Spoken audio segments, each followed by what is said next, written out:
evening. Right, 6 o'clock. We are off.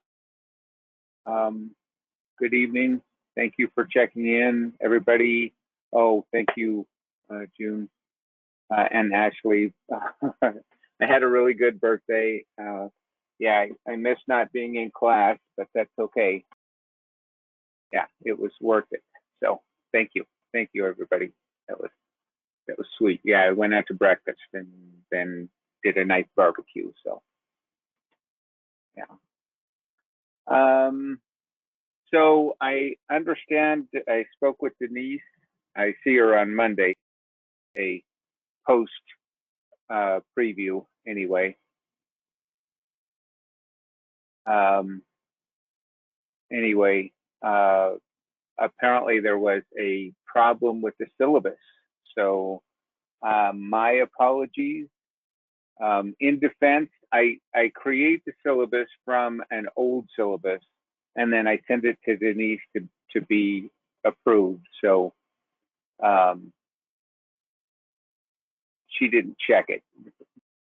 Apparently, we both didn't realize that the pages were there, so or weren't there. So anyway, so in the handouts, I don't know if you can see a handout panel or see it available. If you click on syllabus, it's the new syllabus with the updated pages. We went through Monday and updated it completely to all your homework.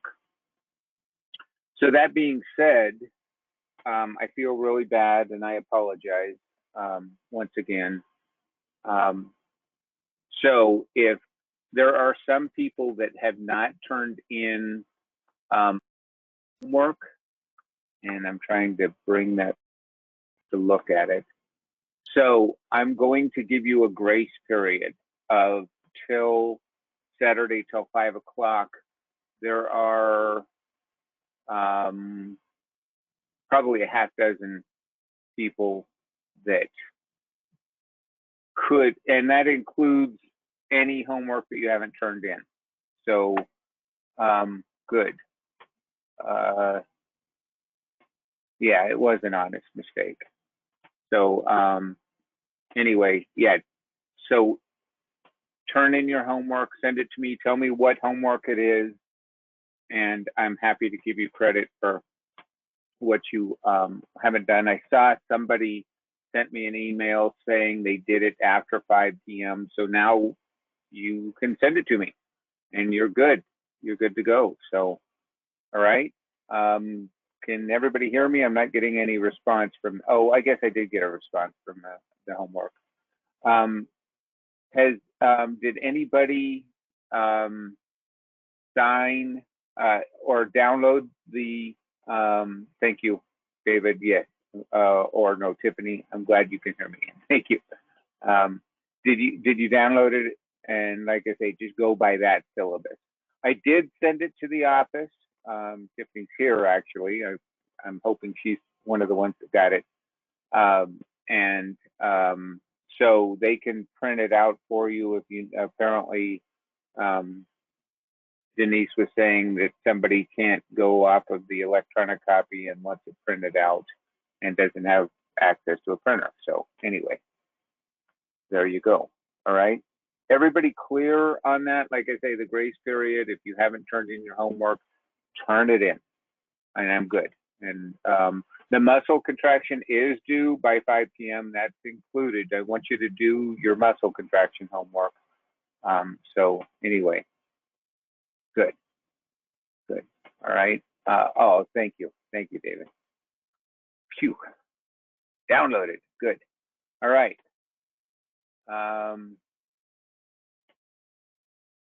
That for next Saturday. Yes. It's updated. It's updated completely for every assignment, including the first two. So if you haven't done it, well, you could have filled it in from just listening to the class, and that's fine too. So If I've already, okay, so a question came in. If we know we missed some answers on the last homework, can we resubmit that too? If I have responded with "got it, thanks," that seems to be my go-to response for some whatever reason. You have credit already and don't need to resend it, but that's a very nice thought. You should definitely update your notes. I think that the homework is just to get you started. So, and then basically get all the information from class, from Denise on Sunday. Makes sense. Okay. So yeah, definitely turn in your homework.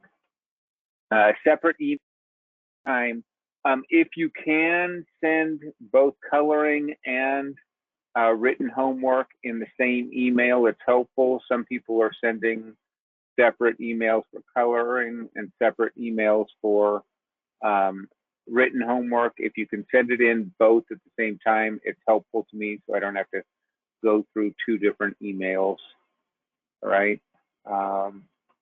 Yeah, but however you do it. I did get somebody that texted me their homework. They had trouble with their email. I will receive it if you absolutely cannot send it through your email. I can receive a text for it, but definitely not as preferable. All right. Yeah. Okay. Please email us the new syllabus. It's in the handouts, Miriam. So there's a handout panel. If you just click on that PDF, it's there. Okay. And if you need me to email it, I'm happy to do so. Just email me and ask me for it. If you can't figure out the homework, the handout panel, excuse me.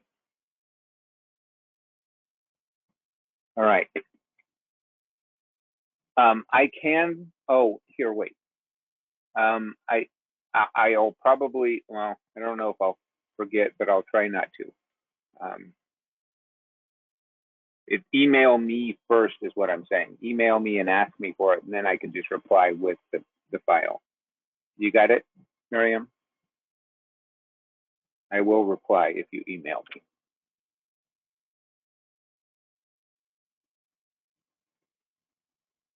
For those with iPhones, they can scan and send through the Notes app.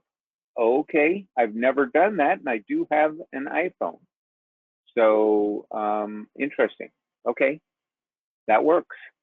Thank you, Crystal. Hopefully that'll help somebody. All right, we are going to start. Let me clear out. I'll start on structure. Let me get my muscle premium up and ready. I started the first muscle we're going to go over. So bring out your worksheet and your wonderful blue book. Okay, we're going to start on page 90 for the iliopsoas. Okay, I'm going to bring that up now. Hold on, let me switch screens. Yeah.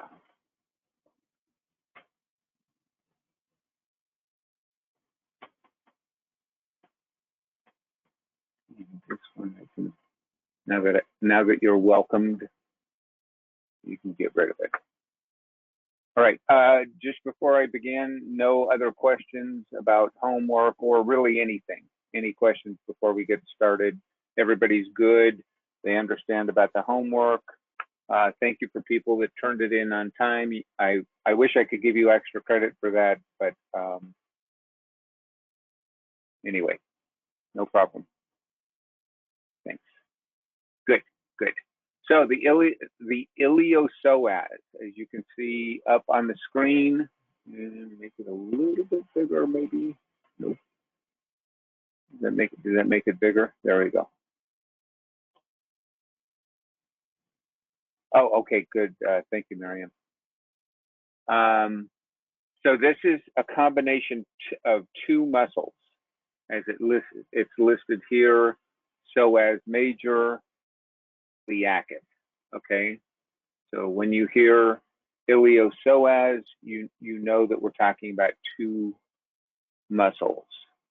Okay, psoas basically means it's Greek for of the loin. Kind of cool. And iliacus is Latin for entrails. So there you go. Okay. All told, the combination of the two muscles is about 16 inches. Good. One of the largest and thickest muscles in the body, being that it's two muscles, you know. All right. Major role in humans is upright, being keeping you upright. And you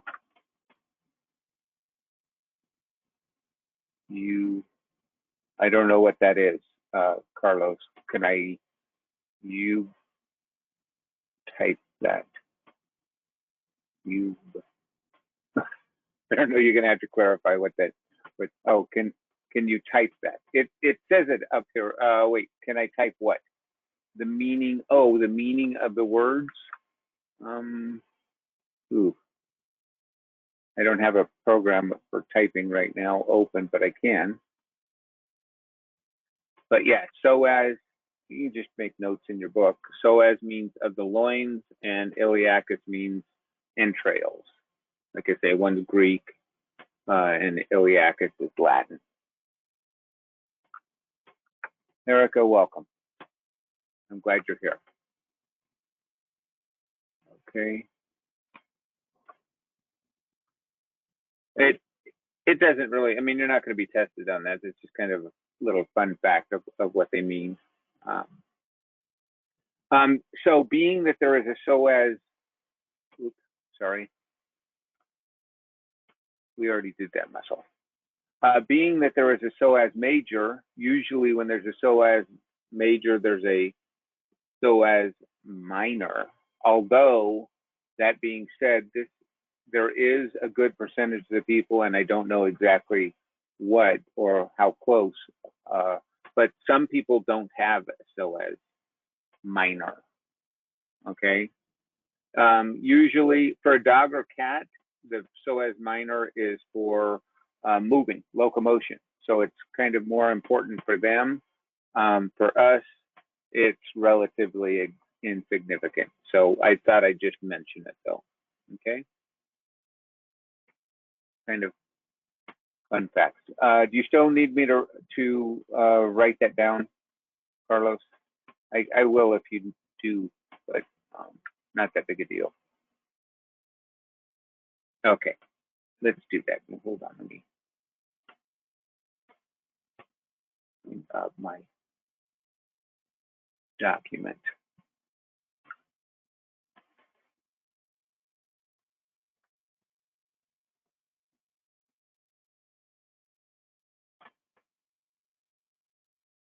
Just for fun.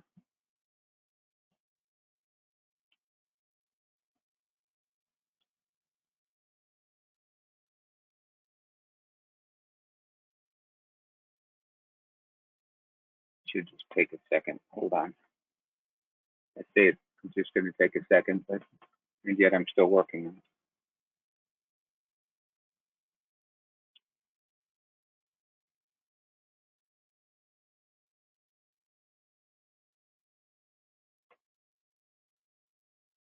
Okay.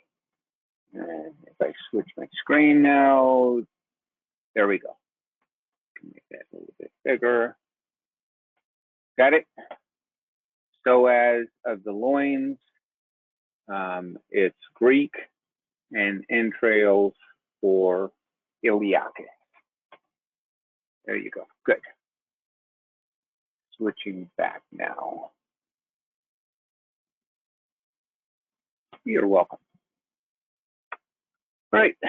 Next slide. Here we go. So once again, psoas major. This kind of shows them separately. All right, the iliacus and the psoas major, and then combined. basically they're combined because they have a common insertion point and action.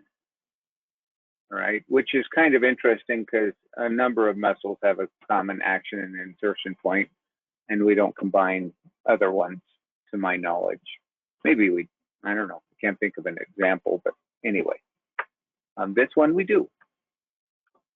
All right, so the origin of psoas, let's see, the origin is T12 to lumbar 5 vertebral body. So it's on the vertebral body, also the transverse process. All right. And then the iliac fossa of the ilium, or the iliacus. So I don't know if some of you have had classes where you actually sink into the iliacus and get it. It's some really awesome work. We'll go. I'm going to show you the video where he actually works on the iliopsoas, and like I say, really good work. So not the greater trochanter, but the lesser trochanter of the femur. Yes, you have, Miriam, huh? Isn't it awesome? I love getting worked on there. It really opens things up as far as I'm concerned. Let's see.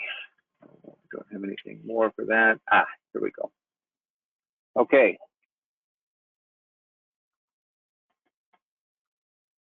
So I didn't write it, but you can see the iliac fossa, the ilium, and then the body and transverse process, T12 through L5.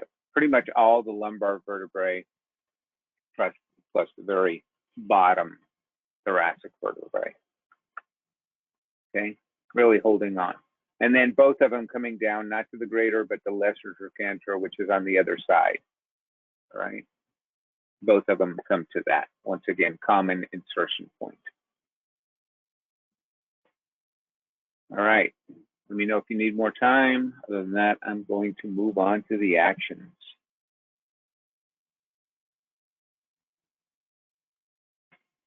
Here's the actions. It's flexion of the femur, flexion of the trunk, and it also assists lateral flexion of the trunk. Lateral flexion.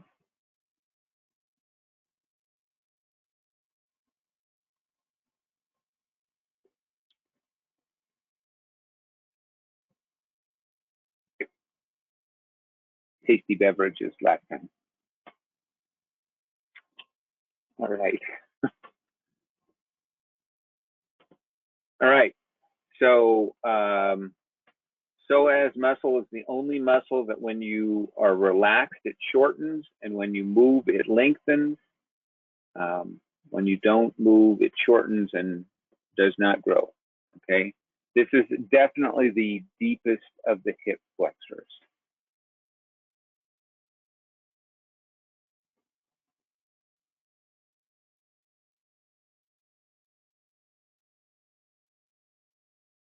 Comes right past the pubic bone. I guess that's why it's illustrated here.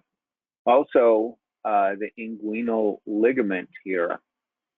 This is pretty much, we've like say Monday we were in the manual lymph drainage, and this is pretty much where you sink into, where we did sink into.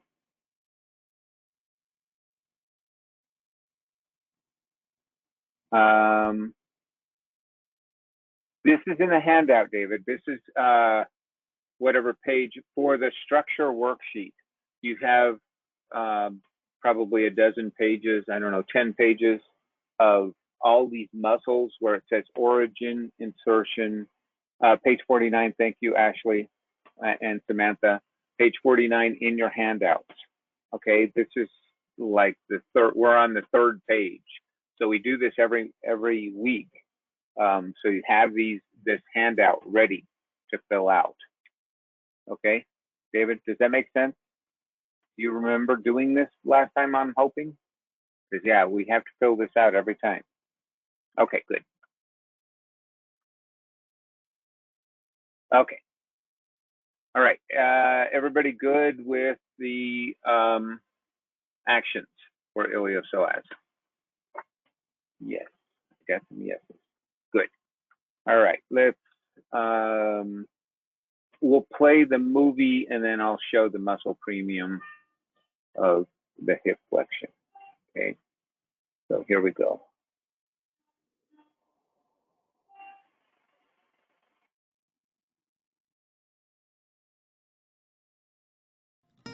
The iliacus and psoas major, together called the iliopsoas, are important hip flexors and low back stabilizers.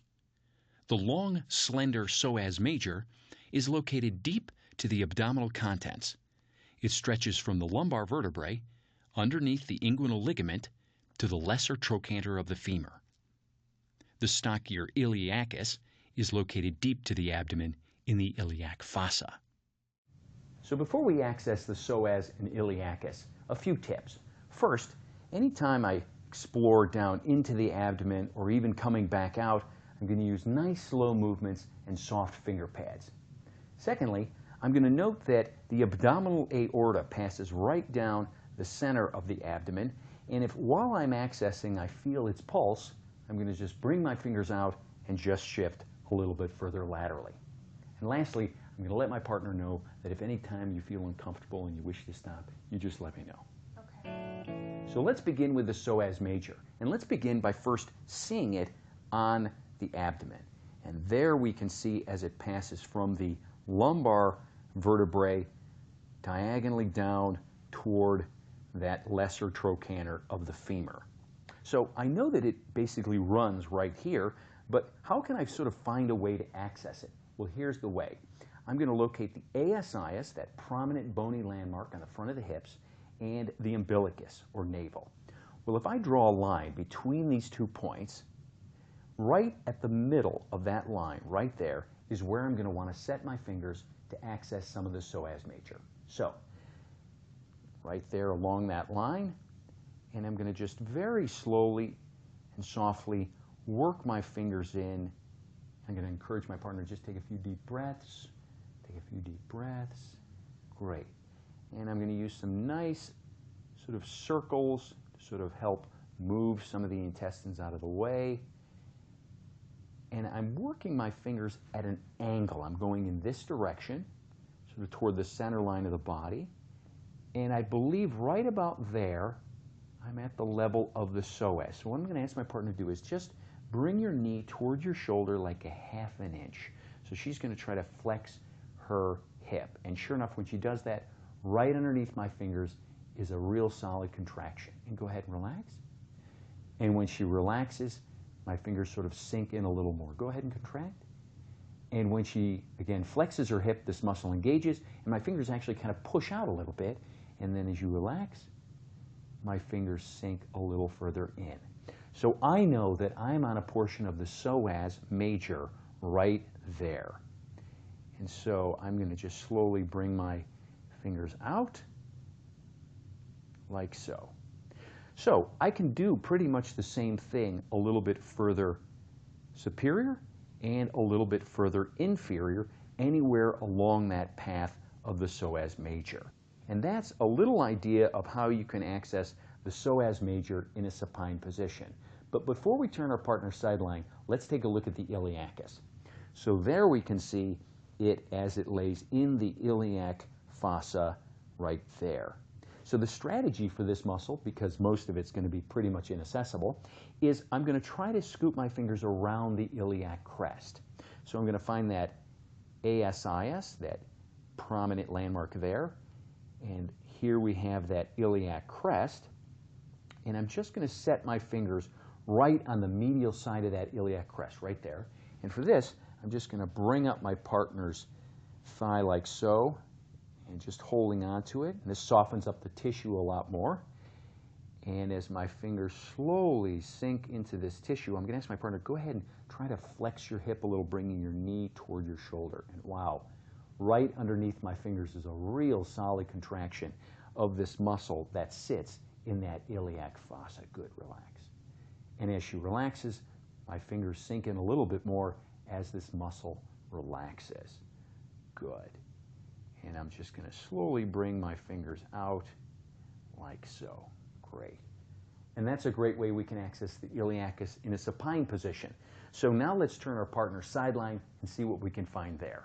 So my partner's in a sideline position, and just for a moment, let's take a look again at where the psoas and the iliacus are. There's that psoas again coming from the lumbar vertebrae all the way down to attach to the femur, and there in that iliac fossa is the iliacus. Good. So the great thing about sideline position is that the abdominal contents shift down toward the table. So what I'm going to do is pretty much the same thing we did when she was supine, is I'm going to locate those two landmarks, the ascius right here and the umbilicus, and I'm just going to set my hand and my fingers right here along that line, and I'm going to very slowly work my fingers in, sort of following my partner's breath. And right about there, I feel as though I'm at the level of where the psoas might be. So I'm going to ask my partner, go ahead and just bring your knee again, just a pinch toward your shoulder. Great. And as she tries to flex the hip, right there, I can feel that muscle contract. And then go ahead and relax. And my fingers sink in a little bit deeper. You're doing okay? Yeah. Okay. And so we can access right along that line of the psoas here. I can even come up a little bit higher here, or even a little bit lower down in here, more in the iliac fossa. So for the iliacus, I've come around to the other side of the table, and I'm going to begin by locating that ascius right there and walking my fingers back along that iliac crest. And then I'm just going to sink my fingers in a little medial to that, right into that tissue where the iliacus is. And what's great is that her hips are flexed, so all this tissue is shortened, and since she's sidelined, all the abdominal contents have fallen down toward the table a little bit. And there I can very slowly and easily work my fingers into that iliac fossa right there. And if you try to bring your knee toward your shoulder a little bit, great. And that muscle definitely engages, and then relax. And there it definitely softens. And I can really work my fingers along this iliac crest to access some of that iliacus. And that's just a little bit of how you can access the psoas and iliacus from a supine and sideline position.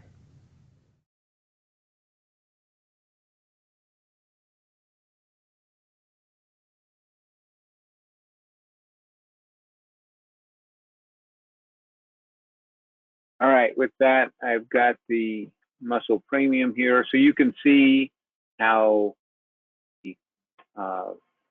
basically the hip is being flexed by bringing the femur up.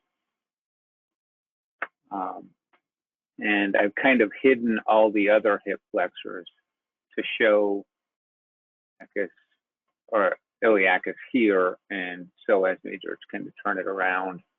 And you can see they're kind of both coming to the same insertion, that lesser trochanter of the femur, once again, psoas major being on. And it's interesting, in this illustration, it kind of shows it coming down all the way up to the 12th rib, which I don't see anything in the book indicating the 12th rib at all.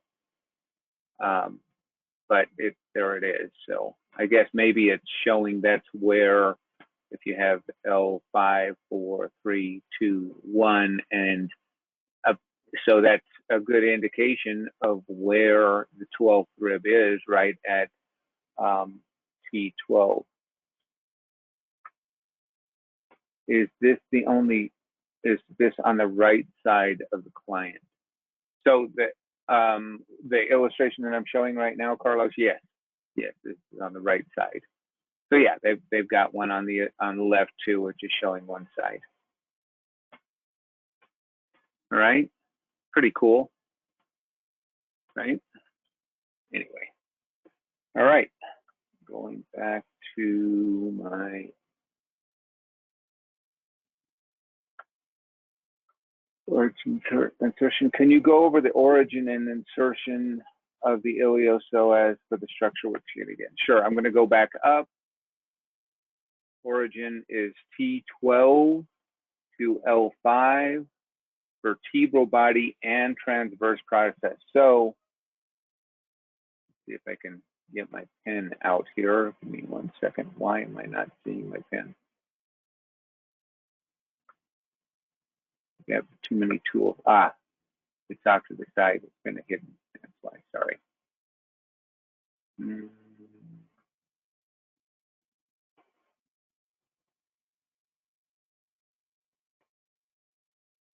So once again, I'm coming on the left side here of them.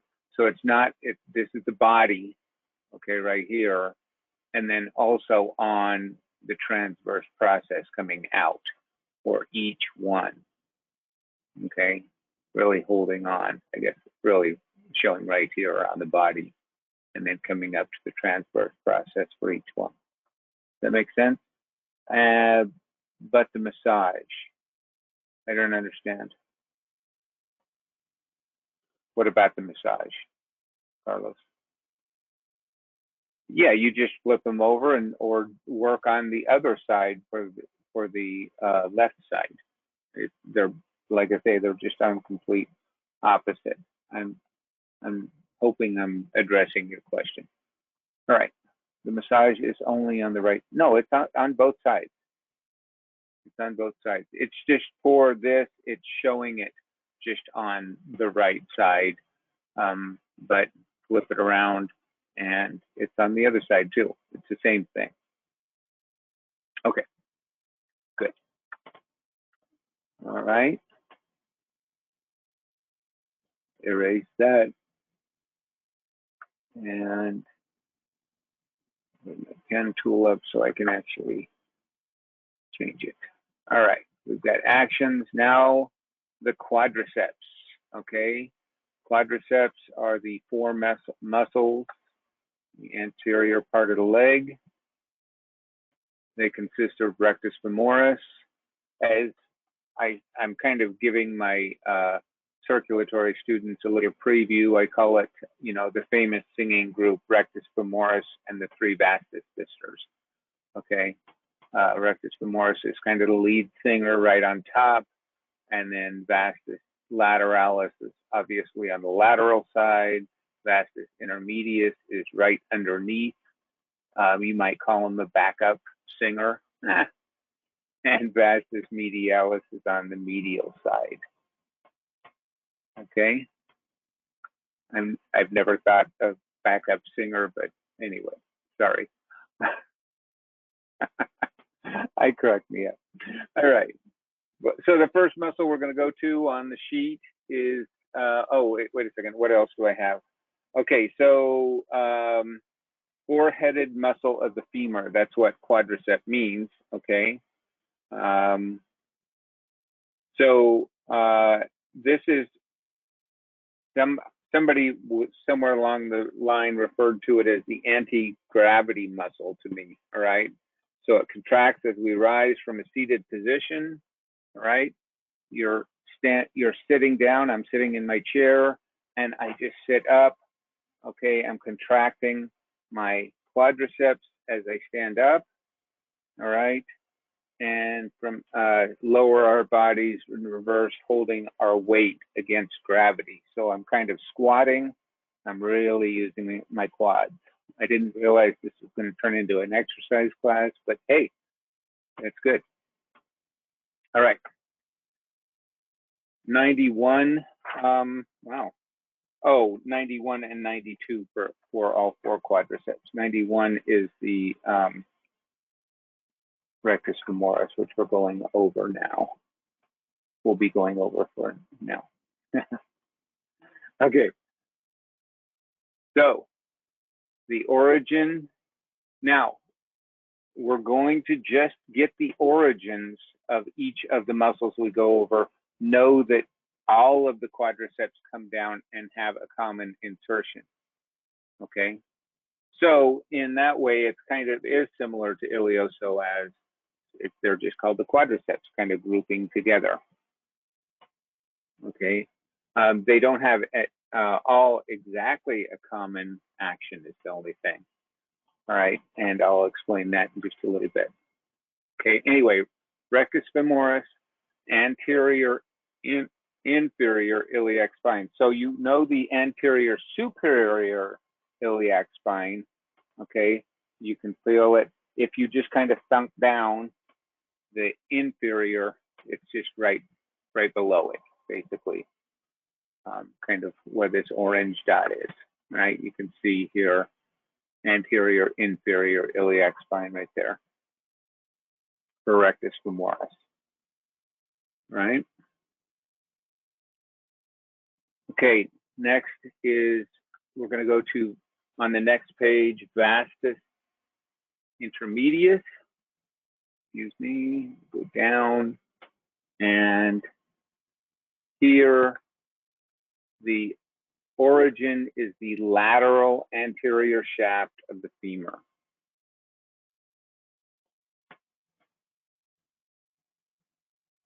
Anterior lateral femur, you can say.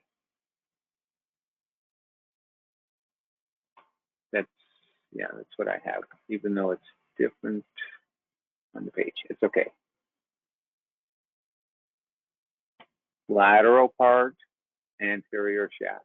So this vastus intermedius, once again, backup singer for rectus femoris, it's right underneath. In fact, has anybody taken and moved over rectus femoris and to access vastus intermedius?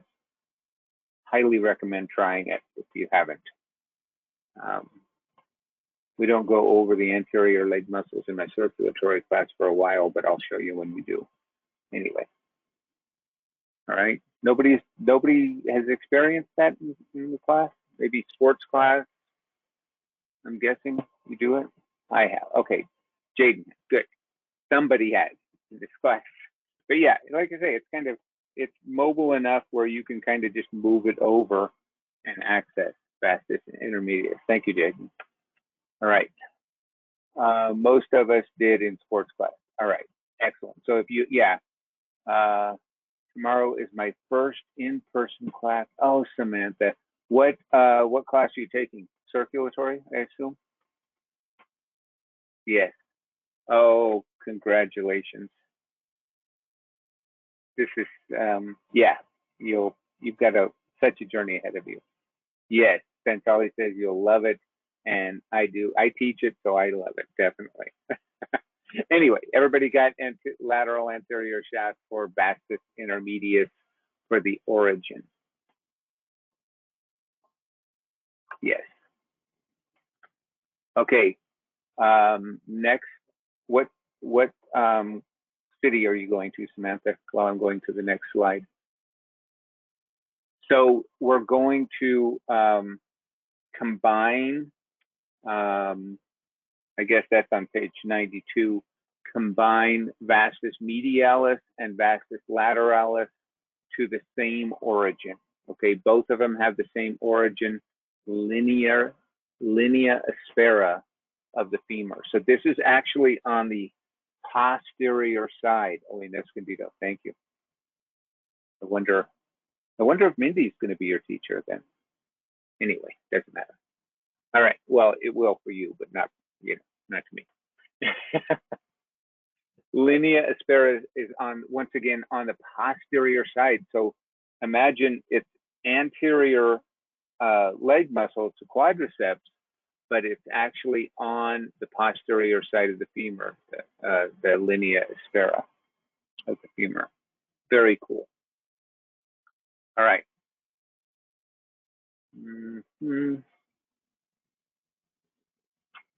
So, like that. That. And now the insertion, once again, common insertion.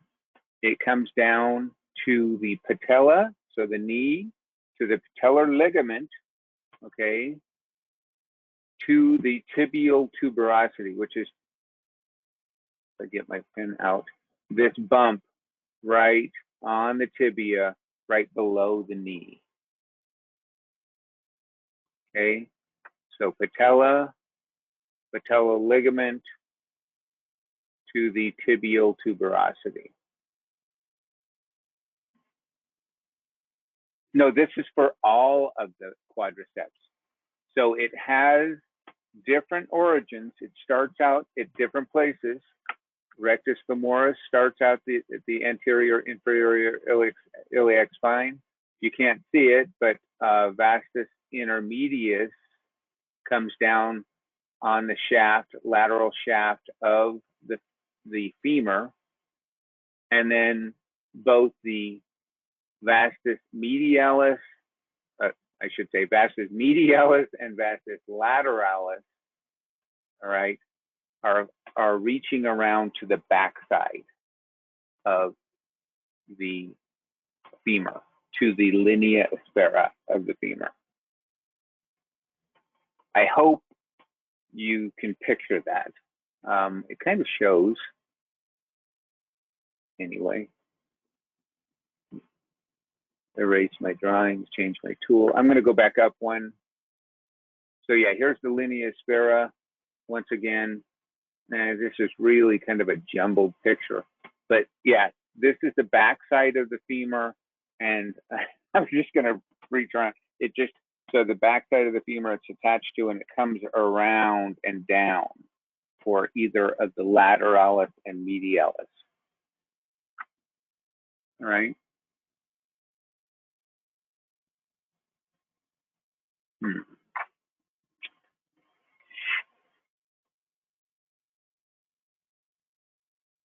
Sheets out of order. 1 second. Okay, there we go. We were just talking about the origin for each one of them, okay? Why is it not called the quadricep tendon? Because it's right on the patella. The origin of rectus femoris is the anterior inferior iliac spine. And vastus. I'll go back up. We'll go back and so since we addressed it. Okay, rectus femoris, anterior inferior iliac spine. Okay, so this is important, and I'm going to go over this again, but this is important because rectus femoris comes up, and it's the only muscle that isn't on the femur. Okay, so what makes that so special, you might ask? So it's the only one that's crossing two joints. Okay, we haven't got to the actions of the quadriceps, but it's crossing two joints, so it has a little bit extra action to it, if that makes sense. Once we do. Okay, so rectus femoris, inferior iliac spine. Vastus intermedius is the lateral anterior shaft of the femur.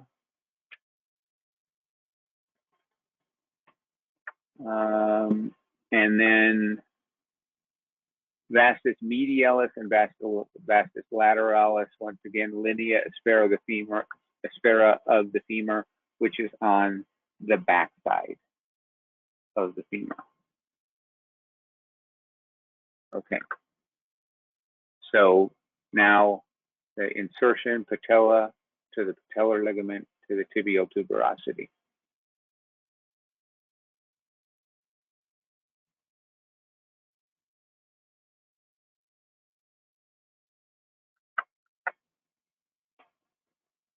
So all of this comes down and connects to the patella. I don't know if this ligament is called the, what did you call it? The quadricep tendon? No, because they're different ones coming down, connecting. Anyway, All right, so the actions. So there's two different actions. Like I say, rectus femoris has an extra one, okay? As a group, all of them do extension of the knee.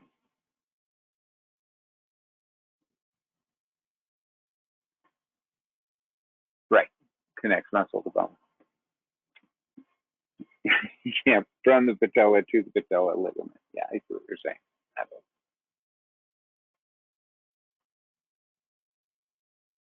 I didn't name them. Name these muscles and tendons.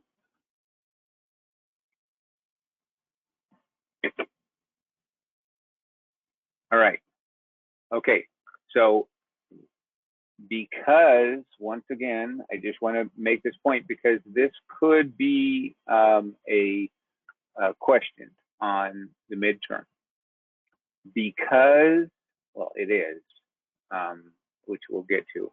Because rectus femoris crosses here where all the others don't, the three backup sisters, or the three vastus sisters, okay, it has assist flexion of the femur, okay? They all come down and extend the knee. Does that make sense? Hopefully to everybody.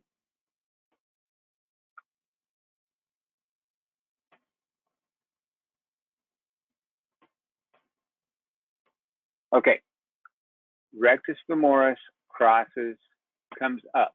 There's a joint here, the hip joint, basically. It connects the femur to the pelvis, okay? So that's going to help flex the femur, okay? Just rectus femoris because it comes up and crosses that joint. All right, all of the other ones just connect to the femur.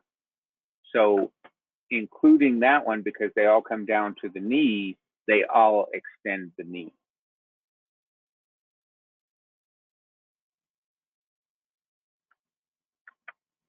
My pleasure. I hope that makes sense. Yep.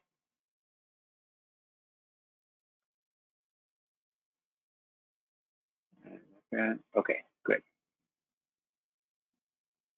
Clear out all that. All right.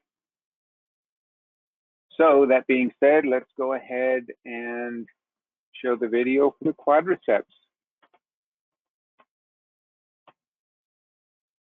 It actually says quadriceps femoris group on the video. Quadriceps femoris group. Yeah, here we go. The four large muscles of the quadriceps femoris group primarily do one action. They extend the knee. The cylindrical superficial rectus femoris is located on the anterior thigh and is the only quadriceps that crosses two joints, the hip and knee. Vastus intermedius is deep to the rectus femoris. However, its edge can be accessed if the rectus femoris is shifted to the side. The palpable aspect of vastus medialis forms a teardrop shape at the distal portion of the medial thigh, while the vastus lateralis is the sole muscle of the lateral thigh. So before we go to the table, let's see the quadriceps femoris group in action. I'm going to ask my partner to just flex his hip a little bit and then fully extend his knee. And there we can see a great example of all the quadriceps engaging. Here on the lateral side, we have that vastus lateralis. Here running right down the top, we see the rectus femoris. And there's that teardrop shape of the vastus medialis. So it's interesting just to note that the quadriceps really fill out the anterior, the top, and this lateral surface of the thigh. They cover a lot of ground. Good, and relax. So now let's go to the table and isolate these.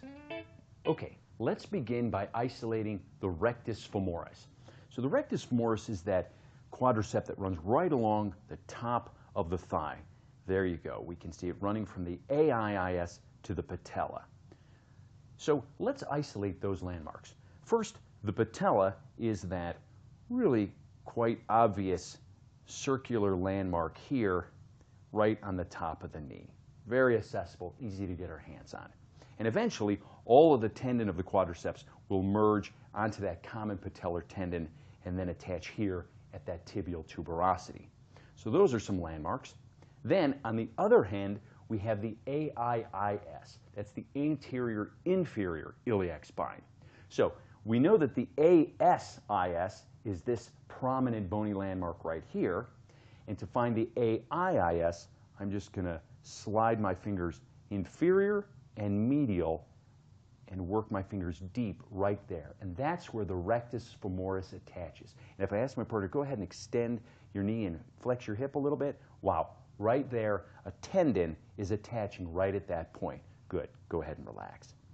So from there, I can follow that tendon as it becomes a muscular belly right here, and I can even roll my fingers across it all the way down the top surface of the thigh. I can really get my fingers on both sides of that belly as it comes all the way down and becomes tendinous here at the patella. So here's our rectus femoris. Now, deep to that is going to be the vastus intermedius. And since I was just finding the edge of the rectus, I'm going to just find that edge right there and work deep to it, sort of pushing the rectus femoris aside. And there I can feel the belly of the vastus intermedius deep to it. And that's one way you can access that fourth quadricep that's buried underneath the rectus, right in there. Good. So we've got the rectus femoris, the vastus intermedius deep to it, and then over here we've got the vastus medialis. So go ahead and extend your knee again. Great. And there we can see that really nice teardrop shape of that accessible portion of the vastus medialis. And here we have the pathway of the sartorius muscle that sort of frames that medial side of the quadriceps. Good. Go ahead and relax. So I'm just going to set my fingers right on this tissue. Quite a bulbous mass right here on the medial side of the thigh, and I can even roll my fingers across its fibers like so. And there it comes right up as it butts up against that rectus femoris. Good. So we've got three quadriceps here, the rectus femoris, vastus intermedius deep, and then the vastus medialis here on the medial side of the knee. And for the last quadricep, the vastus lateralis, I'll turn my partner on his side. So my partner's sideline, and we'll finish with the vastus lateralis. Now, I could ask him to just extend his knee to see the muscle engage, but instead, I'm just going to ask him to contract the muscles of his thigh. Great. And there we can see that really big surface of the vastus lateralis on the lateral side of the thigh. Here we have that iliotibial tract coming right along superficially of the vastus lateralis. There's the tendon of the biceps femoris. But all of this tissue right here is going to be the vastus lateralis. It covers a lot of ground. And here we can see the division between the edge of the vastus lateralis and the biceps femoris, one of the hamstrings. Good. Go ahead and relax. So now that I know that all of this tissue here, from the greater trochanter basically down to the patella, is going to be the vastus lateralis, I can just sink my fingers into this tissue and see what we can feel. Now superficially I can feel again that those fibers of the iliotibial tract right here running down the thigh, but deep to it I can feel the very solid mass and fibers of the vastus lateralis that are sort of heading in this direction down toward the patella. I can feel them proximally up here, again just below that greater trochanter, and then work my fingers all the way down.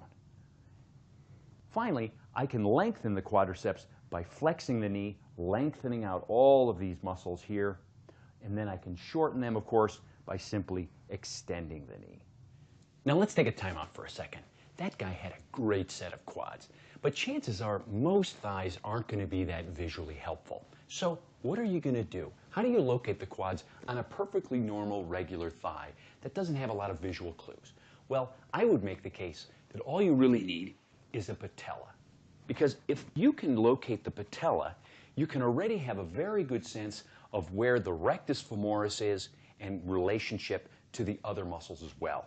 So for example, coming right off that patella, right toward that ASIS on the top of the thigh, right along that pathway to the ASIS, right there, prominent landmark. Right along that path, I know is going to be my rectus femoris. Then, just medial, in that teardrop shape, just proximal to the knee, is going to be that vastus medialis. And then the vastus lateralis, of course, filling in this space right here on the side of the thigh. And if I ask my partner, go ahead and just kind of straighten your knee so she's contracting the quadriceps. Again, there's not a lot of visual clues when she contracts, but if I set my eyeballs into my hands, I can even close my eyes, there I can feel that tubular belly of the rectus femoris right on the top, really very solidly engaged. Over here medially is going to be that vastus medialis. And then here on the side of the thigh, very nicely contracted, is the vastus lateralis. Good, go ahead and relax. Good, and once you relax, all of this softens. You can even get a sense of that iliotibial tract passing superficial to the vastus lateralis. So even though I can't see anything, I can get a very strong sense of exactly where these muscles are located. And that's what you can do as well anywhere in the body when you can't visually notice something, but you can get a sense of its general location.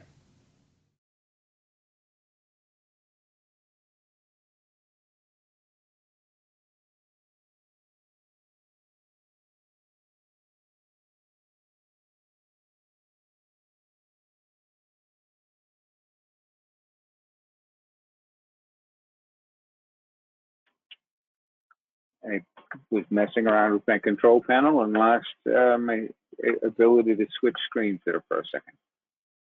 I could, it was just hidden.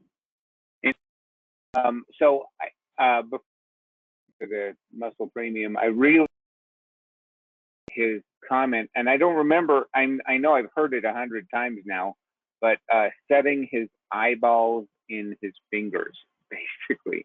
So yeah, that is such a cool thought, to not look with your eyes, but look with your touch, and feel, the muscle underneath your fingers. I don't know, kind of hit home with me there for a second. All right, I'm showing you the flexion of the knee, extension of the knee. And basically the only muscles that are showing are the quadriceps. And you can see I faded, there's rectus femoris in front. And if I fade it, you can see vastus intermedius right underneath of it, okay? So that's the exit that. That is the quadriceps as a group, once again, extending the knee. And the other action is, what is it? Flexion of the, okay, so hip flexion, is that it? Yeah, and there it is, rectus femoris right here flexing, because it's once again crossing that joint. You don't see any of the other quadriceps here. There's the iliotibial tract with tensor fascia lata there, as well as sartorius, which we'll get to in just a little bit. But rectus femoris is the one we're focusing on here. All right? Kind of cool. All right, moving back to origins, insertions, slide. Now we're going to go to the adductors. That is next, right? Yeah, adductors. Once again, another group of actually 5 muscles.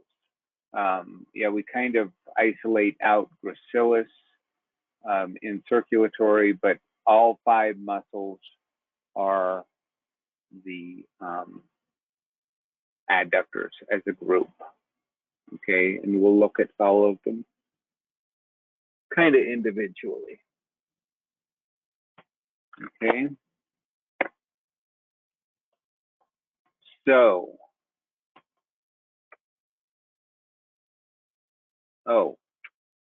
adductor meaning Latin for meaning brought in. It's also, these are your groin muscles, okay, known as your groin muscles. All right, we're going to start with the first 2 muscles we're going to go over as the adductor group. Okay, pectineus and adductor longus. Okay, so how am I going to do this? You know what? Let me move this. I'm going to switch it a little bit so I think I can see 2 different screens. Hang in there with me. Okay, so these are the adductors. I guess it says pectineus and adductor longus. I don't know why there's a separate screen just for like the introduction to pectineus and adductor longus. So let me switch that back. Single page view and go to, so the origin for both pectineus and adductor longus is anterior pubis. Okay, so where's my pen tool? So this is pectineus, okay, and then adductor longus is right here.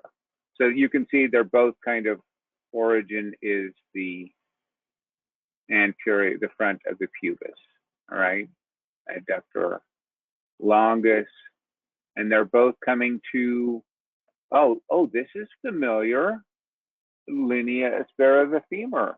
So the same, basically, origin for vastus medialis and vastus lateralis now is the insertion for pectineus and adductor longus.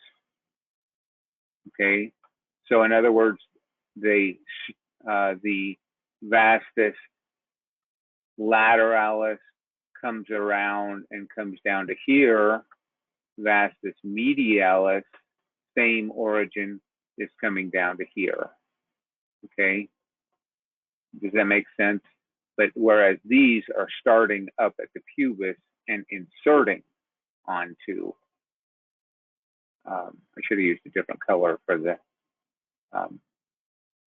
vastus muscles, but anyway, you get the, hopefully you get the idea. Am I talking too much and confusing you? Anyway, linea aspera of the femur is the insertion for both pectineus and adductor longus. Are we good?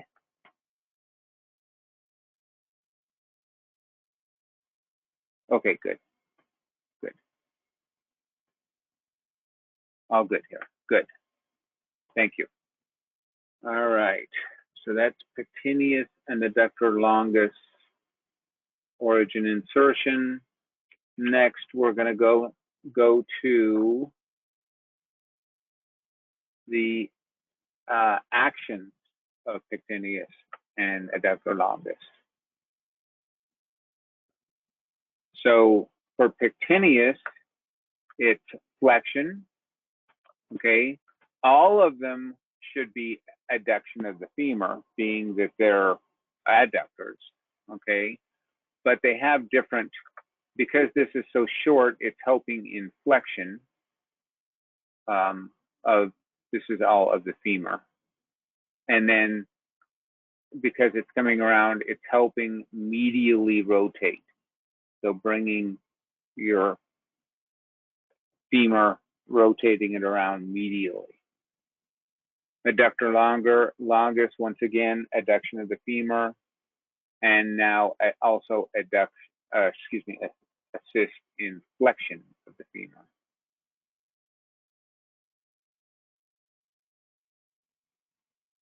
adduction and flexion.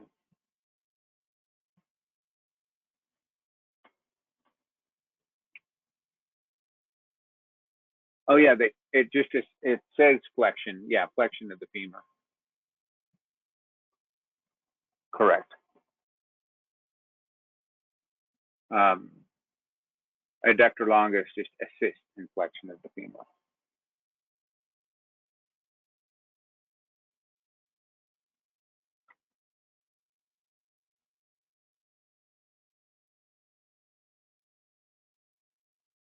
Okay. Quite a bit to write there. Hopefully you have it.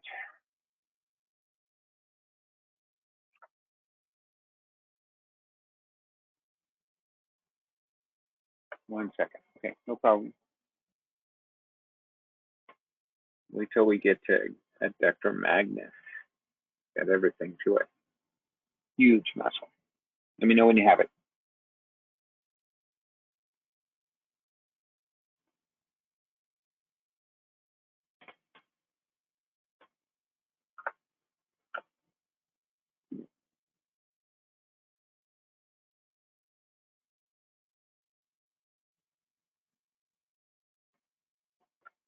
Okay. So next we're going to go over adductor brevis and gracilis. So you can see adductor brevis is here, and gracilis is this long, skinny one. Well, it shows them here. Adductor brevis and gracilis.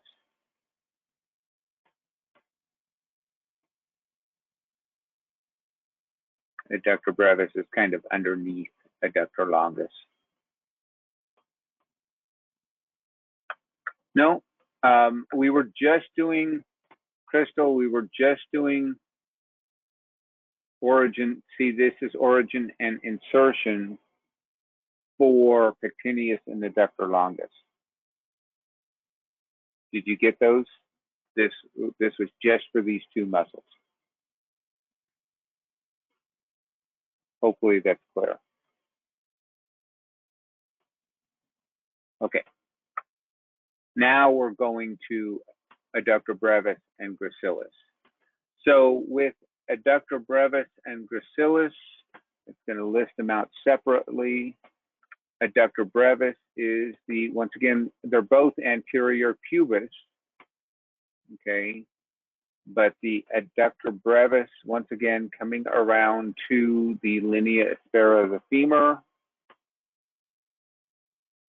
and gracilis comes down to the medial proximal tibia down here.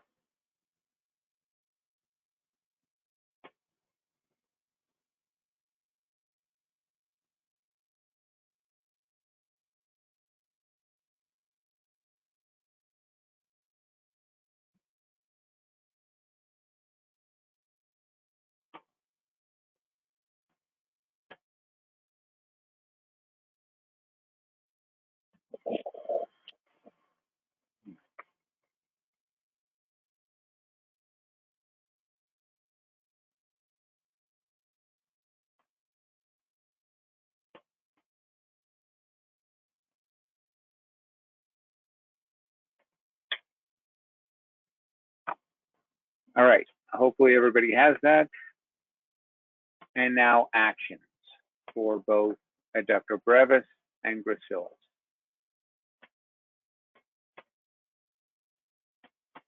So quite a bit here. Adductor brevis, once again, all of them say adduction of the femur, okay? Because adductor brevis is very similar to pectineus, it's assists in flexion of the femur, well, actually same as similar to adductor longus, I guess, because they both assist in flexion of the femur. And then gracilis is adduction of the femur. Also, because it crosses the joint, it helps in flexion of the knee. And then if your knee is flexed, so flex your knee, medial rotation of the tibia when knee is flexed.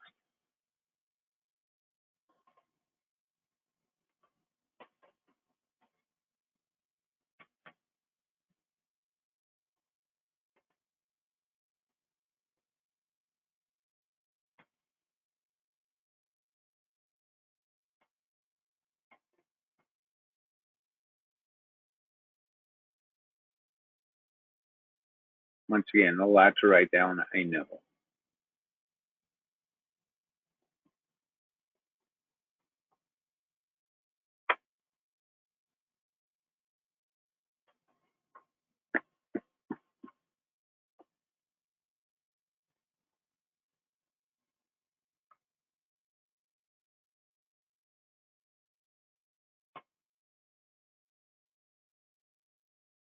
Okay, are we good?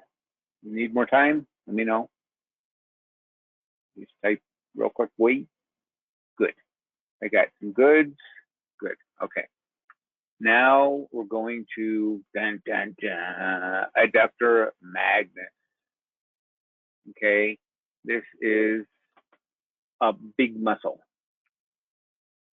Okay. I don't have any of the notes, then it's a big muscle. Okay. Yeah, you can see it just kind of covers or is behind everything else and just covers everything. So it has two different origins. It's so big. Okay. Anterior pubis and also on the ischium.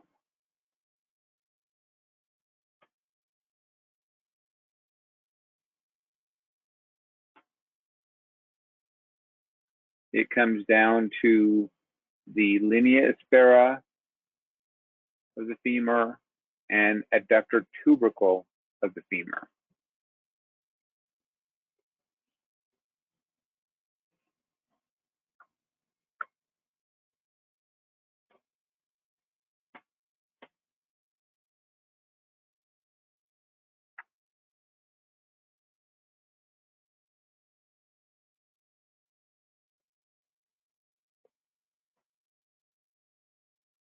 So if you're done writing this, you know the first action to put for adductor magnus. It's common with all the other adductors, which would be adduction of the femur. Okay, everybody good here? Good? Nobody needs more time? Yes, okay. All right, so we know that once again, the action is adduction of the femur, definitely. So there's two different heads you can see. The anterior head, all right, assists in flexion and medial rotation of the femur. Okay, the posterior head assists in extension and lateral rotation of the femur.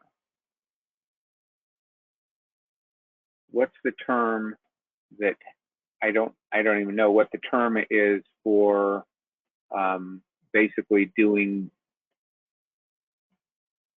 both, or well, we'll get to antagonist and protagonist and all that, but what's the term for basically flexing one way and extending the other way? You know, I don't know. Anyway, there's a lot to it.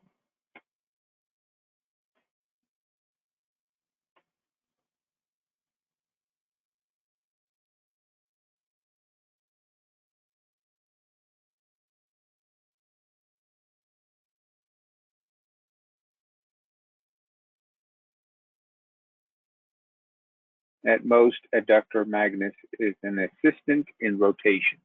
That's depending on where it wants to rotate. All right? That's adductor magnus.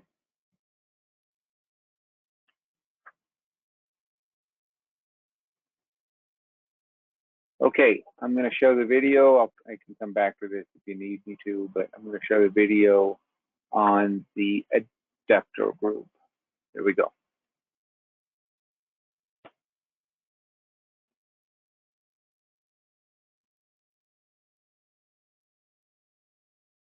The 5 adductors are located along the medial thigh between the hamstrings and quadriceps femoris muscles. Their proximal tendons attach at specific locations along the base of the pelvis. When the thigh is viewed anteriorly, the muscle bellies of the adductors lie in 3 layers. The pectineus and adductor longus are most anterior. Then, behind them, is the adductor brevis, and most posterior is the adductor magnus. The fifth adductor, gracilis, lies superficially on the medial thigh. It is the only adductor that crosses the knee. Although their individual bellies may be challenging to isolate, as a group, the adductors are easy to locate. So before we access the adductors, let me answer a question that might be on your mind. How do we locate structures here on the medial thigh without contacting the genitals? It's a fair and appropriate question. Well, in short, all of these tendons and muscles and bony landmarks can be accessed without contacting the genitals. If you follow the instructions given, both the comfort of you and your partner will be maintained. And as a suggestion, I encourage you to explore and locate these structures on yourself first. It just lends confidence. Now, with all that said, it should be obvious that palpation on a male is complicated by the location of the penis and testicles. But there's a couple things you can do. First of all, I can just put my thigh on the table like so and flex and laterally rotate my partner's thigh, bringing all of this tissue away from the groin. The other thing I can do is I can always ask my partner to shift his genitals to the side. For example, Mort, what I'd like to do is access the adductors here on the inner thigh that attach at the base of the pelvis. Would you be willing to just shift your genitals to the side, just getting them out of the way? Sure. That'd be great. So he agrees, he does so, and now I know that both myself and my partner will be comfortable. So let's begin by seeing the adductors engaged. I'm going to, again, just flex and laterally rotate my partner's thigh like so. And I'm just going to put my hand on his medial knee and ask him to just try to adduct his thigh. Great. And there we can really see a nice example of the adductors as they fit right there on the medial thigh.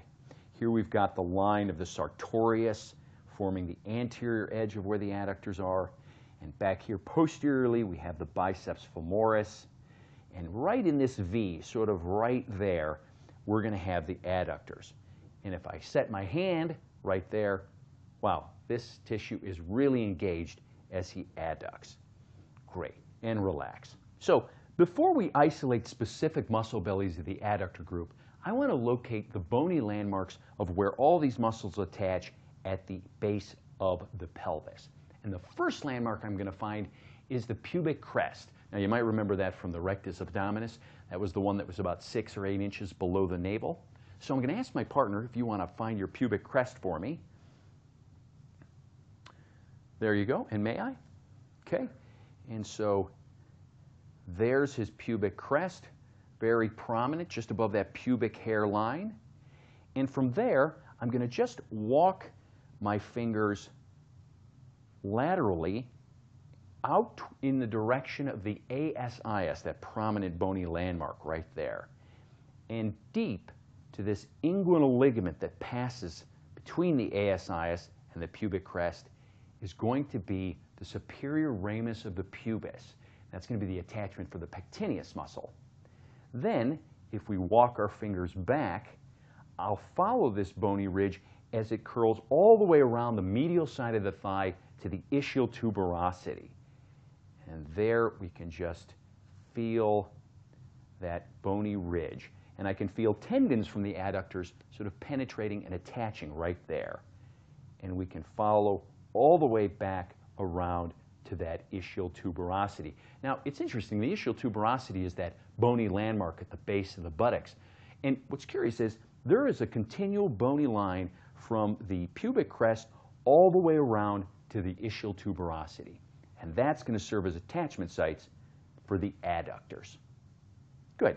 So now let's see if we can isolate a few specific bellies. I'm going to ask my partner to just adduct again. There you go. And I'm just going to set my hand there. And I'm going to find a prominent tendon, sort of right here at the apex of the adductors. Good. Keep adducting a little bit. And right there is a prominent tendon that goes right to the base of the pelvis. Good. And relax. Now that prominent tendon will either be the gracilis, the adductor longus, or both. And it's a great benchmark to get a handle on the muscles that are anterior to that tendon and posterior. I'll show you. So I'll find that tendon and follow it distally, and as I do so, there is about a 2-finger wide muscle belly that runs superficially down the medial thigh, and that must be the gracilis because the adductor longus is going to head this way. And so I've got the gracilis nice and superficial right here, running all the way down and attaching here at that pes anserinus region. And then if I go back to that tendon and fall a little bit anterior, there I can feel a bit of the adductor longus. Go ahead and adduct just a little bit. Great. And there I can feel a real solid contraction as the adductor longus seems to penetrate underneath the sartorius and disappear into the thigh. So we've got gracilis, adductor longus, and then if I continue up this way into that sort of corner of the thigh, that's where I'm going to find the pectineus. And this time, go ahead and flex a little bit. Flex your knee toward your, there you go. Great. And there's a little contraction of the pectineus underneath my fingers. Great. And relax. Now, one thing to note about the pectineus is running superficial to it will be the femoral artery, nerve, and vein. So if your partner complains of any tingling or you feel a strong pulse under your fingers, go ahead and shift your fingers appropriately. Okay, so we've got pectineus, adductor longus, and gracilis. Where's the adductor brevis? It's deep right here to the adductor longus and pectineus. And then finally, you're probably wondering, where's the big one, adductor magnus? Well, adductor magnus is going to be deep to all of these right in here. And for that, we're going to turn my partner sideline. So my partner's sideline, and I've got his top leg bolstered. And I'm just going to begin by asking him to just adduct his thigh. So he's going to try to raise his thigh up a little bit. And there we can see all of that tissue of the adductors that we saw from a supine position. And there's the edge of the adductors, here being the hamstrings. And there again is that sartorius muscle and the quadriceps. So all in that V, that's the adductors. Good. Go ahead and relax. So the adductor magnus is going to be located more on the posterior side of where that prominent tendon was. So go ahead and adduct again, and I can follow these up, and there's that prominent tendon right there of the gracilis and the adductor longus. So go ahead and relax. And I know that all of this tissue here, right up to that ischial tuberosity right there, is going to be the adductor magnus. A very dense, thick muscle, and filling in that space. And the adductor magnus is going to come all the way down and attach at the adductor tubercle here at the bottom of the femur. And if I ask my partner to just adduct your thigh again, I can feel there's that adductor magnus becoming more tendinous and very thin band. And sure enough, it attaches right there at that adductor tubercle, right on the side of the leg. It's that place your brother used to pinch when you were a kid, make you squeal. Well, that's the adductor magnus tendon attaching right there. Great. Go ahead and relax. So to lengthen the adductors, I can simply abduct the thigh like so. And to shorten them, I can return the leg back to neutral, adducting the thigh.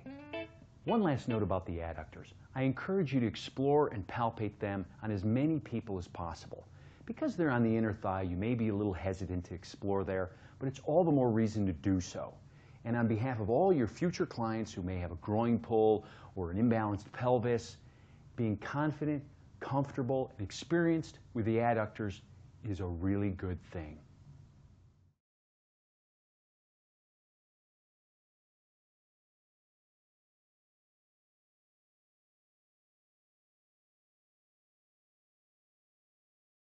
Yeah, some really good information.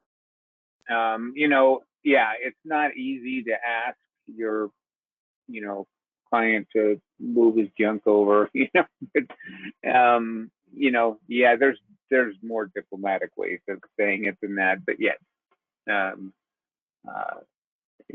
you can do some really good work in that area, getting these adductors and everything. Okay, I have up The gracilis is highlighted in blue, and it's showing knee flexion. Once again, it's the only adductor that is doing flexion because why? Because it's crossing, it's the only one that crosses this joint. Okay. Exit that. Do we, we do when we work on the inner, the question is, do we work on those in circulatory? We work on them kind of, yeah, when we do the cross pull on the anterior leg, I guess. So just as a group, not really anything specific, not like he was getting as specific as he was getting anyway. Hopefully that answers your question. All right. So anyway, it shows knee flexion. It also does medial rotation of flex knee, remember. And then we want to do, where's my adduction? Hip adduction. Oh no, I'm sorry. I did abduction. Wrong one. Adduction. Yeah, and of course now showing the adductors. So if I turn this around and select the adductor magnus, it shows you that it's all on the posterior side. If I fade it, there it shows the other muscles in kind of on the anterior side here. I think that's a pretty good view. And once again, gracilis kind of coming down from the pubis to the medial tibia.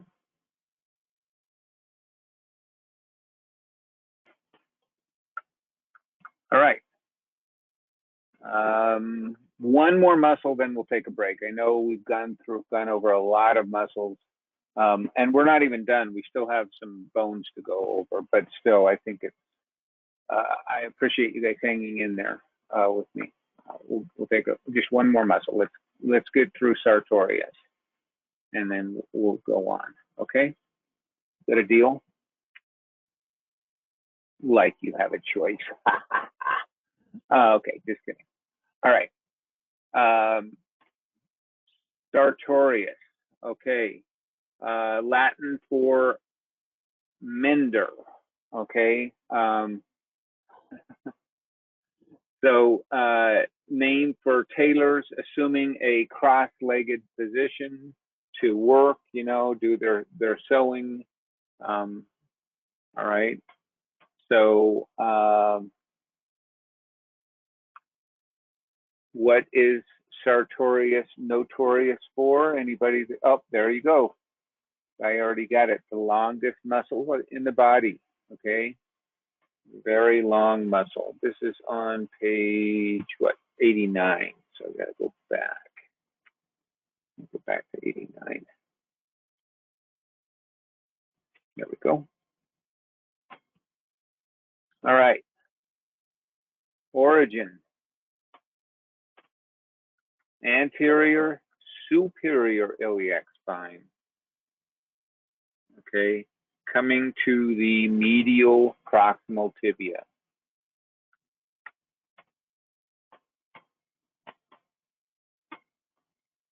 Oh, I'm sorry. I didn't switch slides. So sorry. Here we go. There you go. Yeah, I forgot to switch. Thank you. Thank you for letting me know. We got a couple of people going, wait, it's not what you think it is. Okay. So anterior, superior, did I switch to a pen? Yes. Way up here is where it starts on the anterior, superior iliac spine. And then coming across to the medial proximal tibia. Oh, I was trying to get that a little bit smoother, sorry. I had to take a shortcut to get it back.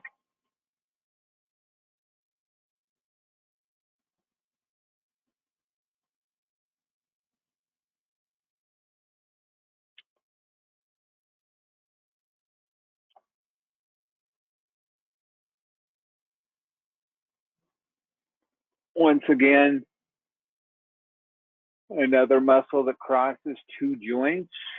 And so that being said, being that it's such a long muscle, know that I'm going to go back up because you guys didn't see that slide as soon as I erase my board drawing. See, you can see it here. It's not a big muscle. I mean, it's not one of a powerful muscle that's going to do a lot of action. It's basically a helper. It assists in a lot of different actions. Okay. So does everybody have origin and insertion? Anybody need more time there? No? Okay, good. So get ready. Here is all the actions. For the femur, it assists in flexion.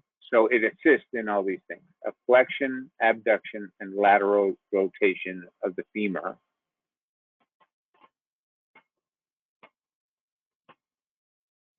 And for the knee, it assists in flexion and medial rotation of the tibia when the knee is flexed and the foot doesn't have any weight. You're not standing on it, basically.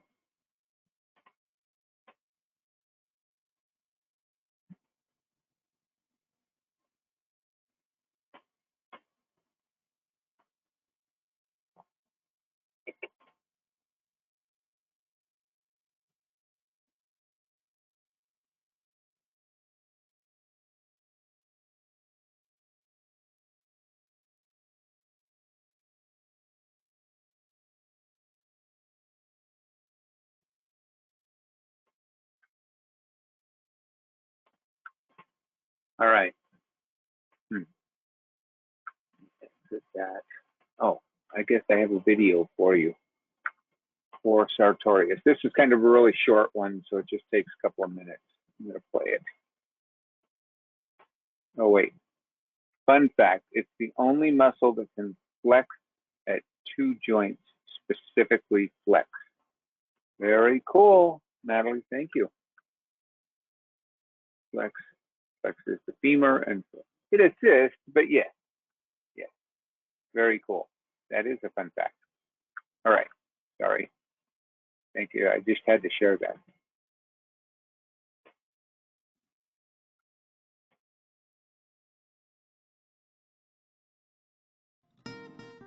The sartorius is the longest muscle in the body, stretching from the anterior superior iliac spine across the thigh to the medial knee.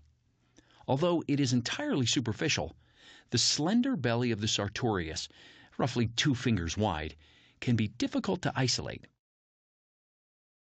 The sartorius gets its name from the Latin word sartor, which means tailor. And it gives you an idea of what this muscle does by flexing and laterally rotating the hip and flexing the knee. Perfect for a tailor. So let's see it on my partner. There we have it running from the ASIS all the way down that anterior and medial side of the thigh, past the knee to attach there at the pes anserine region. It's the longest muscle in the body. Great. And I can locate the ASIS here. I can follow the path of the sartorius as it comes around medial to the quadriceps. And go ahead and just try to straighten your knee. And as she tries to extend her knee, the quadriceps engage, and there I can see that really clear teardrop shape of the vastus medialis, and the sartorius is going to pass around the medial side of that and attach all the way down here. Good, and relax. And that's going to be the pes anserine region here on the side of the tibia, just across from the tibial tuberosity where the quadriceps attach. Good. So if I want to see the sartorius engaged, I'm going to just sort of flex and laterally rotate my partner's hip like so. And in that position, I'm going to just set my hand here and say, just try to press your knee into my hand. So she's trying to adduct her thigh. And right along that path, right here, we're going to find some of the sartorius. And if I drop my fingers just below the ASIS, right there, I can feel that, 1-inch wide belly of the sartorius as it passes all the way down the medial side of the thigh. Now this is a small muscle and a thin muscle, so if you lose it, it's totally okay. But you can at least know that it's running right along this pathway down to that pes anserine region. Great, and go ahead and relax.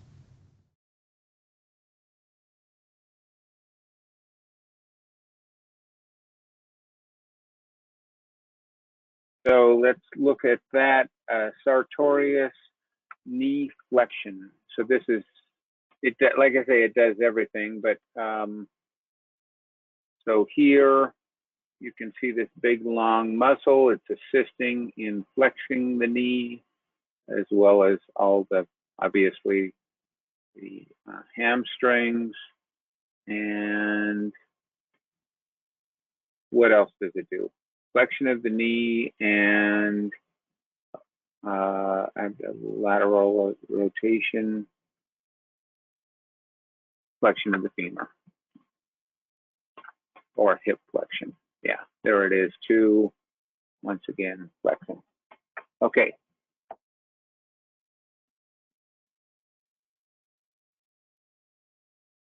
So let me bring that slide back up. Here are the actions. And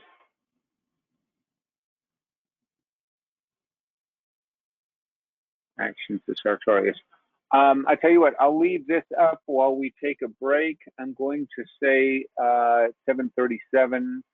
So let's go 7:50 to have a break till 7:50. Okay.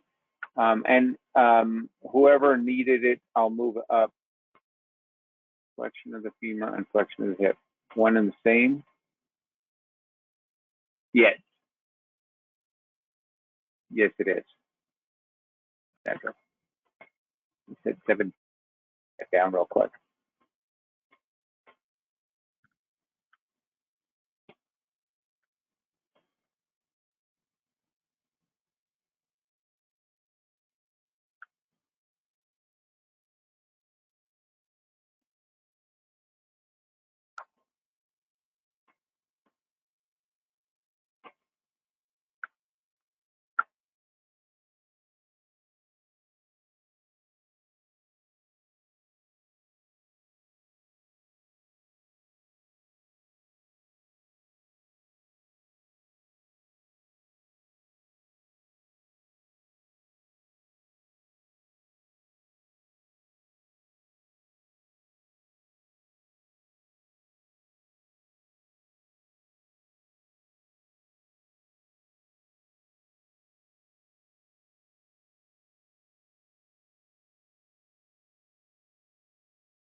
All right, everybody, welcome back.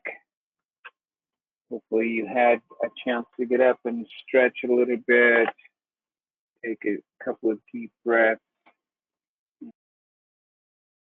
I don't know, go to the bathroom, maybe get something to eat, whatever you did. I worked a little bit, I did a little dance, whatever. Anyway, okay. Does it show on here? The skull. So we're going now, it's not on the worksheet, but just go in the book, basically. And we're going to highlight the things on the skull that you need to know.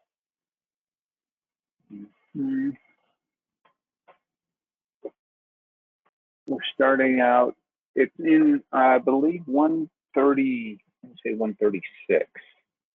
About right, yeah, this skull. We'll get to that in a little bit as soon as I get done talking about it. There are 22 bones, okay? 8 cranial and 14 facial bones. The joints or sutures are called fractals, okay? And the skull is full of foramen, okay, which are basically holes for stuff to go through. All right? Foramen is opening, orifice, short passageway, okay? Where a meatus is a tubular opening. I keep put them away because they're way too many to put in my pocket. All right, yeah, a tubular opening or passage in the body, okay? So there are meatuses and there are foramen. Kind of cool. So you can see on the next, is it the next slide? Oh, this shows all the facial bones, I guess. No, yeah. Some of them are 2. Anyway, or no, the skull, the cranial bones. These are the cranial bones. 8 of them, right? You don't really need to, well, we'll go over them. Like I say, I'll go over them in the book. You can see these sutures, which are joints officially, but not very movable, unless you've had cranial sacral. Golden, what is the golden milk? Right, Raquel. I'm dying to know. If you want, I won't share it if it's, I don't know. Anyway, that just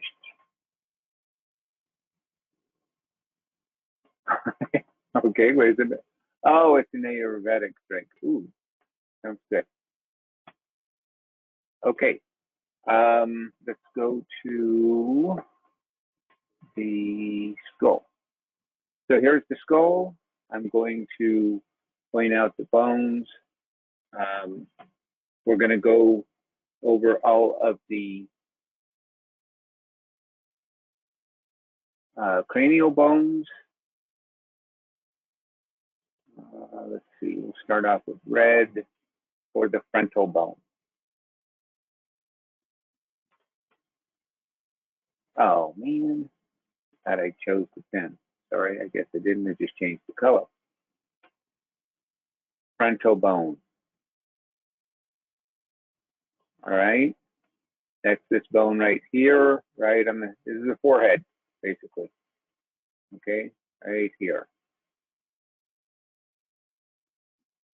That's the frontal bone. All right, the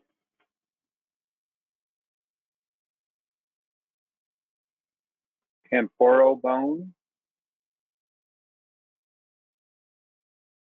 Okay, you guessed it, where the temple is. Right Okay, on the side of the head, temporal bone.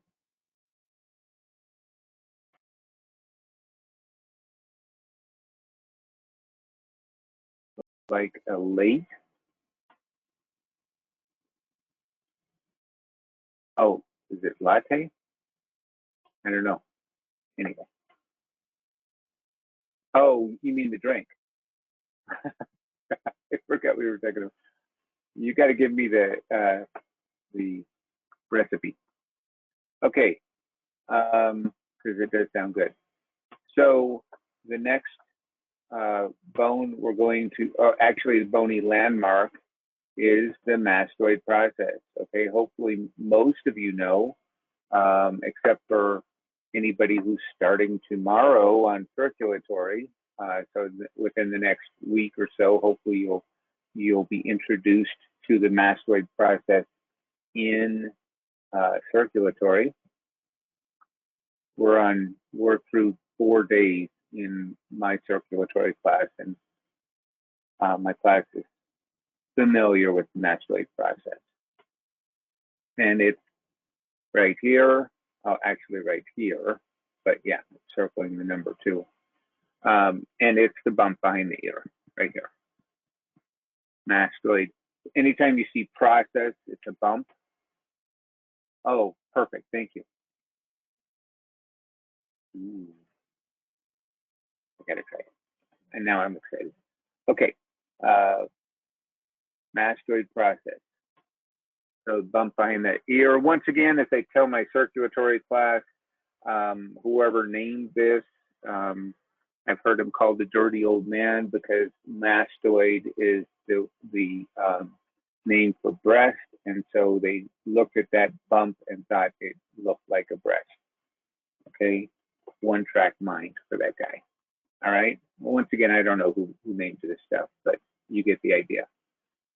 All right, but it makes it hopefully easier to remember. Okay. Let's see, change color. What's next? We don't do yellow. I don't do yellow. Okay. The parietal bone. Right here. Okay, that's this big bone, parietal bone. Right here. You can't very much see it. Very little on the front. I guess it's right here on either side. Okay. Parietal bone.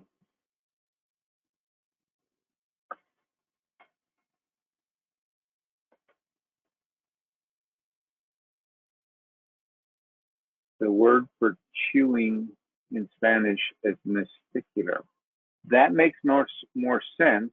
That I was when I heard that, I heard somebody else say it. It wasn't me who came up with that.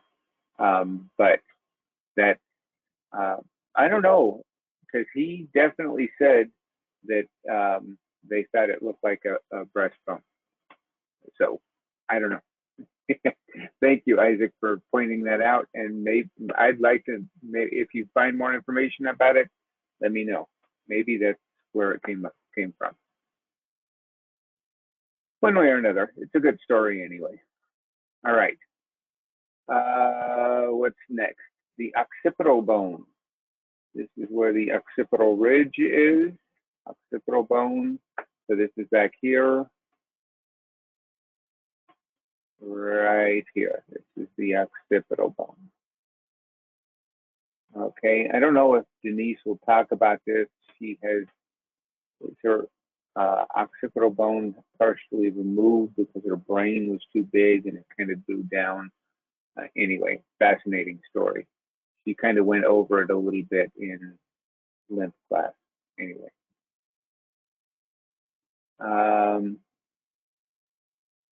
Doesn't really show, it's behind. So yeah, right here, what do they call this? The external occipital protuberance. There's actually 2 bony landmarks on the occiput, as they call it, occipital bone.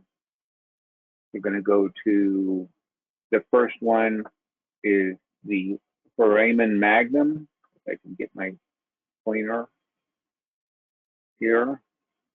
Foramen magnum, okay, which is kind of a bump. It's not a, once again, not a bump, but more of a hole. This is where your spinal column comes up through, okay, right here. See how it's all frayed. So it's a hole. And then, as I just mentioned,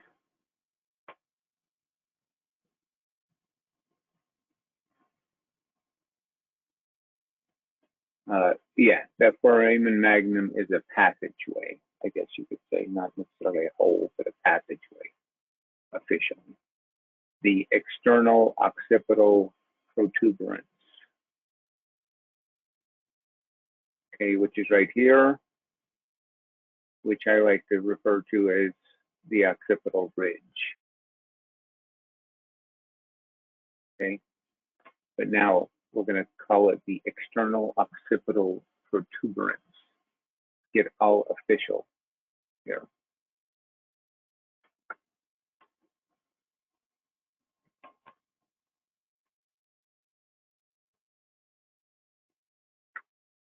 Everybody doing okay? A lot of bony landmarks on the head, isn't there? Good. Nice. All right. What's next? Okay, so that's all the cranial bones. So let's see, we did 1, 2, 3, 4, 5, 5. We're not talking about the sphenoid. 1, 2, 3, 4,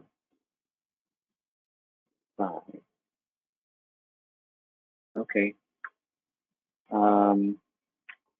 I had 8 cranial bones. Frontal, ethmoid, sphenoid, temporal, parietal. Did they not list them? I'm sorry, I'm just having a moment to myself here, looking at all the bones, because the one slide that I showed you showed different bones that are not listed here. Not that, I mean, it doesn't matter. I just want you to know basically what I'm circling. Okay, anyway, let's go on to the facial bones. So we got brown, light blue. There's going to be the nasal bone. So this is, once again, part of the facial bones. Okay, the nasal bone is your nose. Okay, there, or really defined right here. Less defined now that I drew over it. Okay, and the next bone we're going to choose is, I'm running out of colors, custom color. I didn't notice custom color. I'm going to try that. All right, maxilla.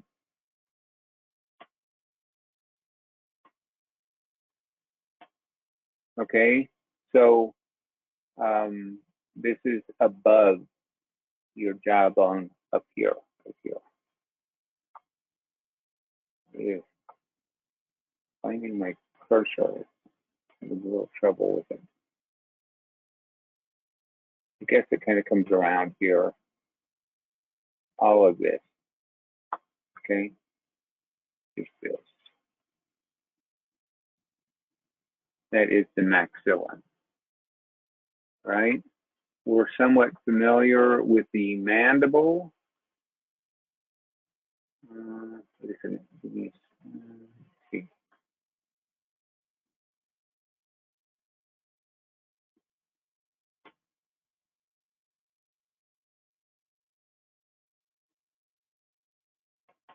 Trying to figure out how to get a custom color. It shows custom color on my palette, but it doesn't give me a choice of colors to go to. So anyway, I'm not going to worry about that.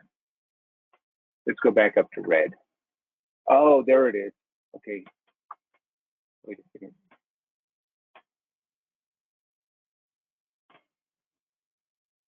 Let me try this. Mandible. It's pretty close to nasal, but I finally got the palette up. There's the mandible.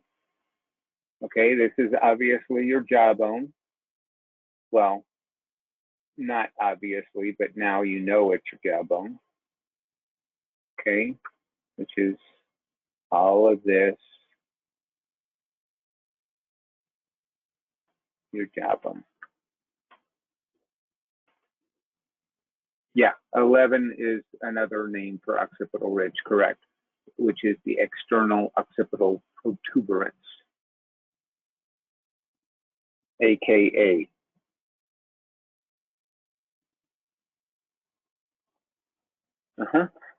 All right, let's see. What's next? The only one next is number 27, the zygomatic bone and arch. And let's go, oops, I gotta choose a different color. Hold on. I ran out of colors. I feel like the coloring book, custom color. Well, we kind of did purple. Sorry, I'm going through the gamut of colors. All right, whatever.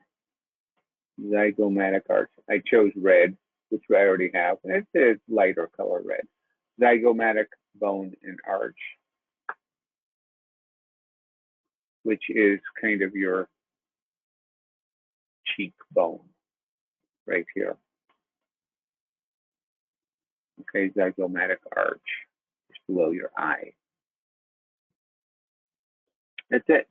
That's all the bones that you need to, well, the bones and bony landmarks on the skull.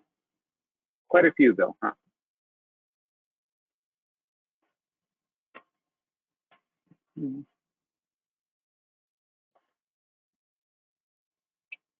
What? Okay, does anybody need to have this? Can I erase it? Are we good? Take a screenshot if you need to. Good. Okay, I'm getting good. So, oh, wait. Let me know, Carlos.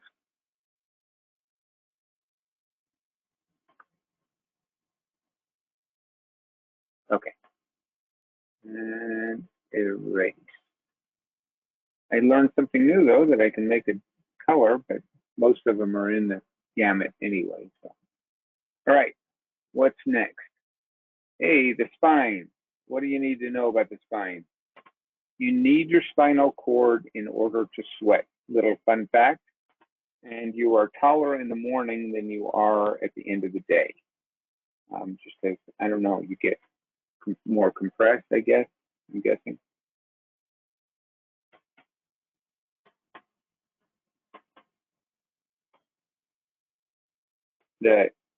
The reason why your spinal cord, you need your spinal cord is the injury does not allow the spinal cord to transmit signals from your brain to your sweat glands. Yeah, I thought it was kind of cool. All right, down. And so there's two pages on the spine. We're going to start out with 137 first. And let's go back up to the top of the gamut as far as colors go and go to red. Let's see if we can get them all in here. Intervertebral disc. Use the pen color or the pen tool. Right? Intervertebral disc.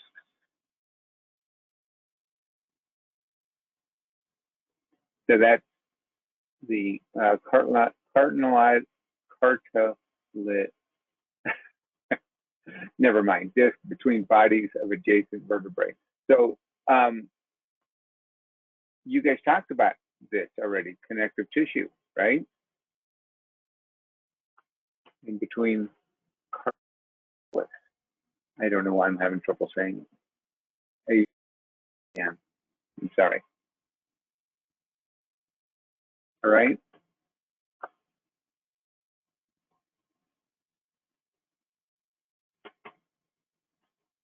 Next on the list is the processes, okay?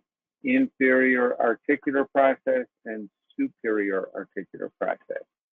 So I'm just going to circle both of them at once, all right? So you kind of see right here, 8 and 9, these bumps just below and above the transverse process, which we'll get to in a little bit, obviously, for those of you who aren't familiar with them. In fact, yeah, it's kind of backwards. We'll talk about the other processes. For those of you who don't know, transverse processes, sticking out. All right, so right above it is the superior articular process, and the inferior articular right below it. Okay. Next are the two most superior vertebrae. Okay. You need to know cervical. All of the cervical vertebrae are C1 through C7. Okay, C1 being the top, coming down to C7. Include that.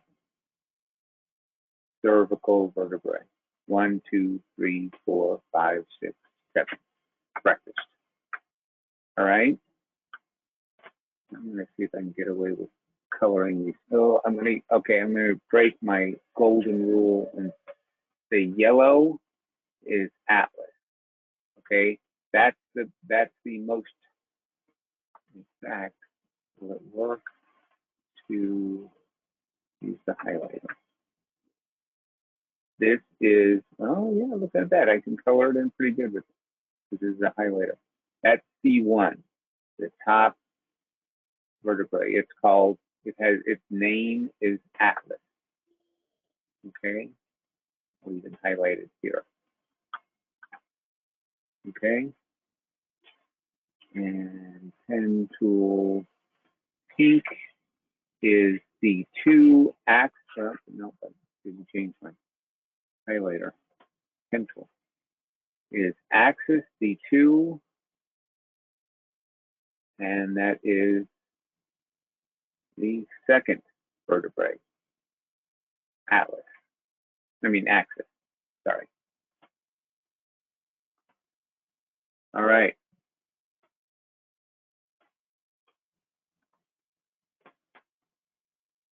The next vertebrae that you need to know, which most of you do, once again, if you're in circulatory, is the thoracic. T12, so T1 through T12. 1, 2, all the way down to T12. That's the thoracic vertebrae. That's lunch. Breakfast at 7, thoracic lunch at 12, and anybody's guess on dinner. We got, yay, lumbar at 5. 5 vertebrae. Nice. Thank you, Natalie. 5 vertebrae for lumbar.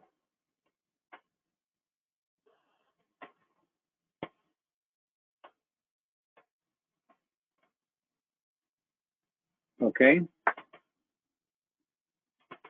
And then kind of extension to the spinal column coming down is the sacrum.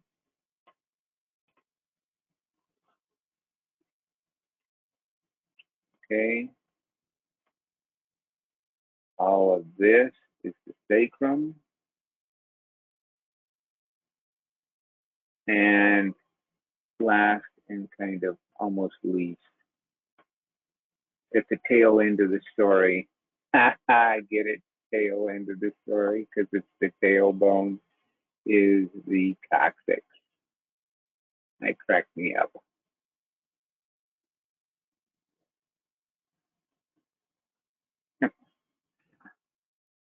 I didn't plan that out, I promise. It just came naturally. Natural sense of humor. All right.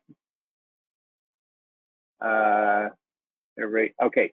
So I'm gonna. That's it for this page on page 137. If you need more time, let me know. Other than that, I'm going to erase it. Good. Good. Nobody's saying anything. There we go. You're supposed to wait till I erase it and then say wait, right? Just kidding. Next page. Make sure I do. I wouldn't be able to put my next page. Is 138.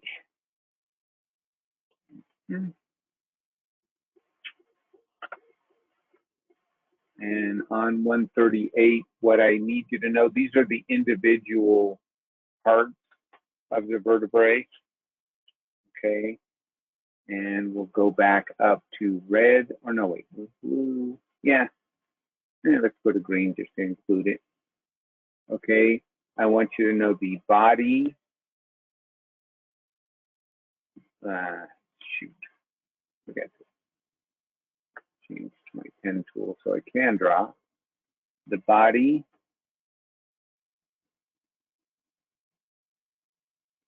Okay, see, notice how much smaller it is for the cervical, the body, which is right here. Okay, coming down to the lumbar, this whole part is the body. So much bigger it is because it's got to support more weight, right? Thoracic, once again, kind of in between, but still a lot bigger than cervical. Yeah, I guess cervical when you get to the posterior view, or view, I should say. What page was the skull on? The skull was on page 136, Ruby.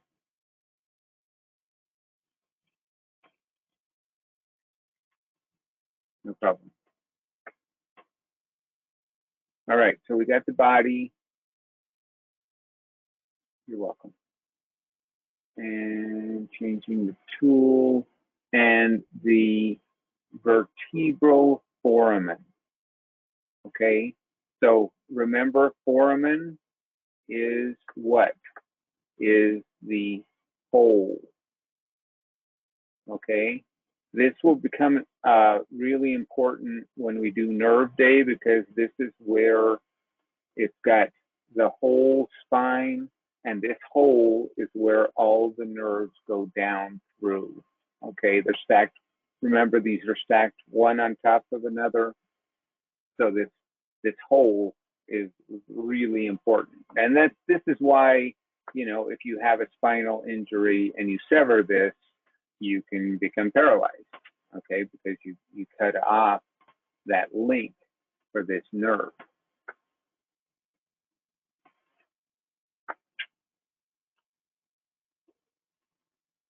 All right. Now, as promised, we get to more bony landmarks. The lighter green is the spinous process.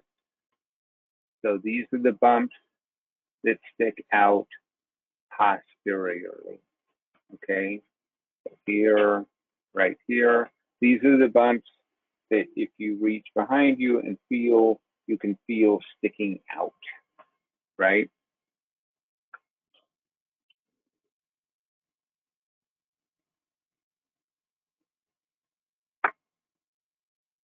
Okay, that's the spinous, and doesn't take a rocket scientist to know which one I'm going to go to next. Yes, the transverse process, okay, which is on, if I go to the lumbar vertebrae, it sticks out, excuse me, a little bit farther, all right, to the side. Okay, so yeah, know that these process are muscles attached to them, and like I say, if I said it, the ones that are on the transverse process coming out to the sides are usually muscles attached to these are deeper. When they're on the spinous process, they're more superficial. Okay, only a couple more bony landmarks here, or bones. And that is the inferior articular process and fossa. Joints with adjacent vertebrae. So this is a joint, actually, all right, where it meets, which is right here.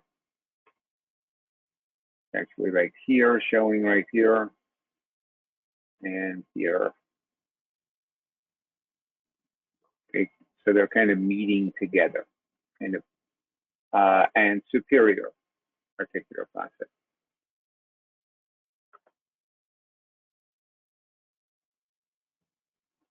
So we kind of went over this actually on the previous page also. It's listed both times. I'm just pointing it out again. I'll go back up and hopefully right there.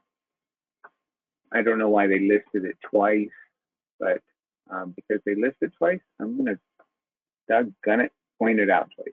So inferior and superior facets, once again, this is where I pointed out they're meeting together, kind of a joint. All right, and going back down so it lines up with my scribbling. That's it. That's it for the spine.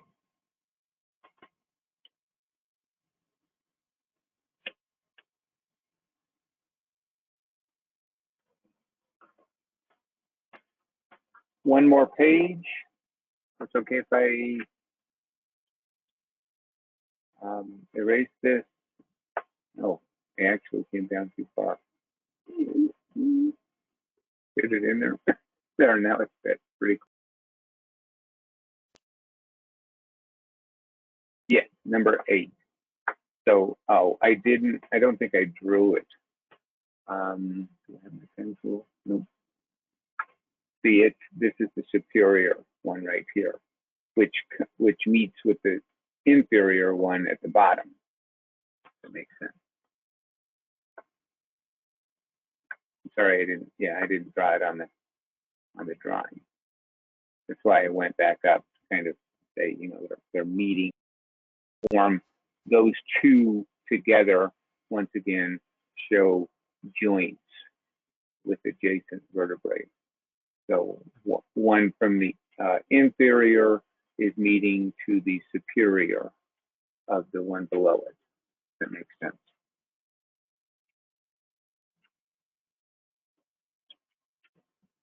Okay.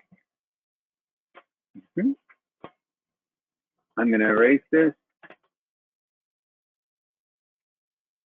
And last but not least, now we're going to talk about the sternum and clavicle. Oh, we were just talking about this last night too, when we reviewed all the bones.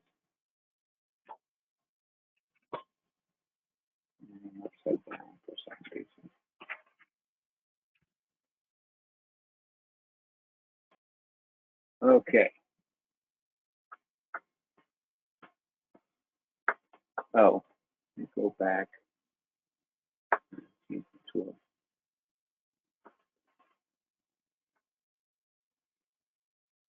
So this is the skull, the spine, shows all those. Now the basically this clavicle and ribs I'm going to talk about. You can see here, this is the sternum, but I'm going to go to the page in the book. No, we're not going to do clavicle. I just wanted to see how far it went. All right, this is page way up to page 6, I want to say. The book, hold on. Look. You know, I'm getting kind of old. My eyesight's failing me. All right. Or I need a new prescription on my glasses, maybe. I don't know. All right. Sternum, thorax, and clavicle. The clavicle is Latin for door bolt. Okay, funny enough. I guess it looks like, you know, the thing that goes in the door to make a lock. All right. And a fun fact for the clavicle is that it is the only long bone that's horizontal. All the other ones, you know, you got your humerus. Page 6, it is page 6. Yes.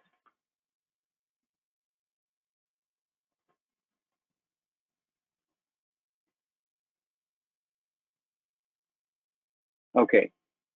Well, we can actually start with the sternum, though. So I'm a little bit backwards. I apologize.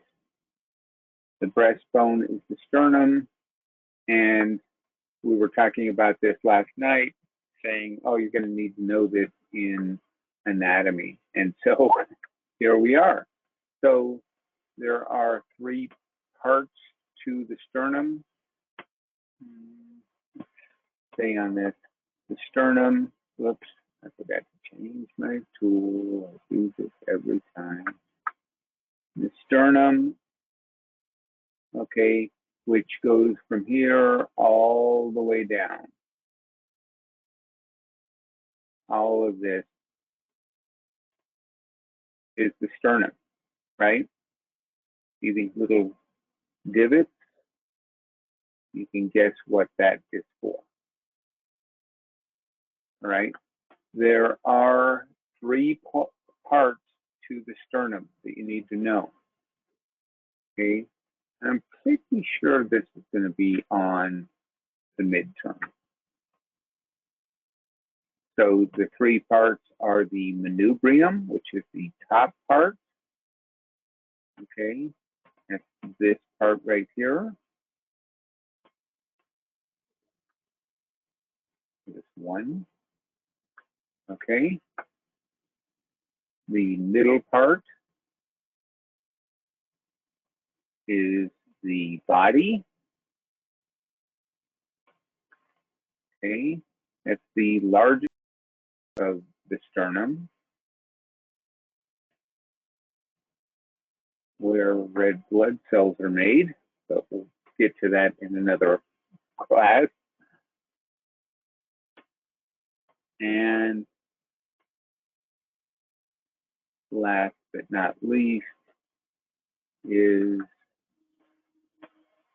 the one that can be damaged most easily and you need to do CPR is the xiphoid process. Okay. Easy to break ribs too. And this doesn't feel very good to break. But if you're doing CPR and trying to save somebody's life, I'd say that is the better alternative than dying. You know, if I had a choice.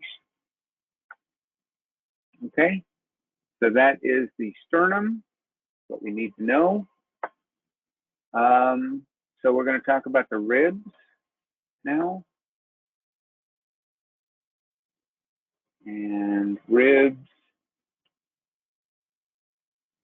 move like a bucket handle. They swing up. So the ribs kind of swing up as we take a breath, and it makes it easier to breathe, okay, allowing the thoracic cavity to expand, okay? So looking at each rib, let me change my tool. I'm going to run out of colors again. I know I will. So each rib here looks like they're taking this rib all together and segmenting it out. That's the rib. And they go down. So there's 12 pairs of ribs.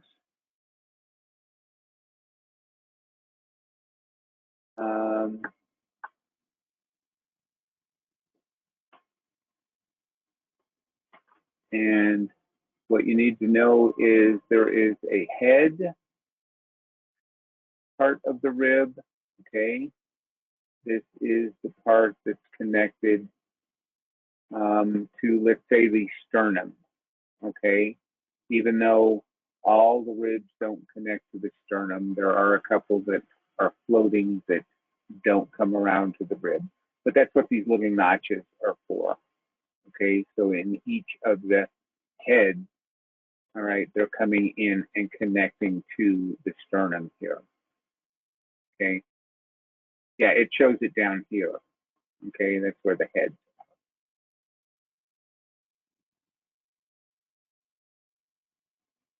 Oh, no, I'm sorry. I said that wrong.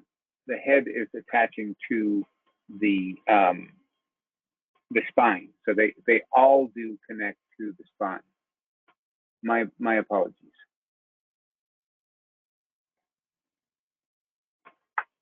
So it should be on this side. Where's my pen? Sorry. So that the head is right here, coming around. I didn't follow it all the way around, right here. And it's coming to, once again, each of the spines. And they all do connect to the spine. Sorry about that. I feel terrible. All right. Then you need to know the body. Just like the sternum has a body,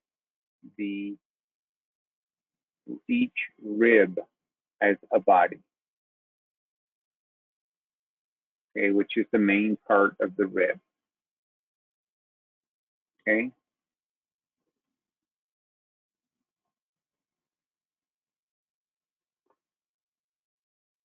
And the last part of the rib that you need to know is the costal cartilage. Okay, and that is, you can see here, once again, connective tissue that connects the bone from the rib to the sternum. It's this, yeah, this part right here.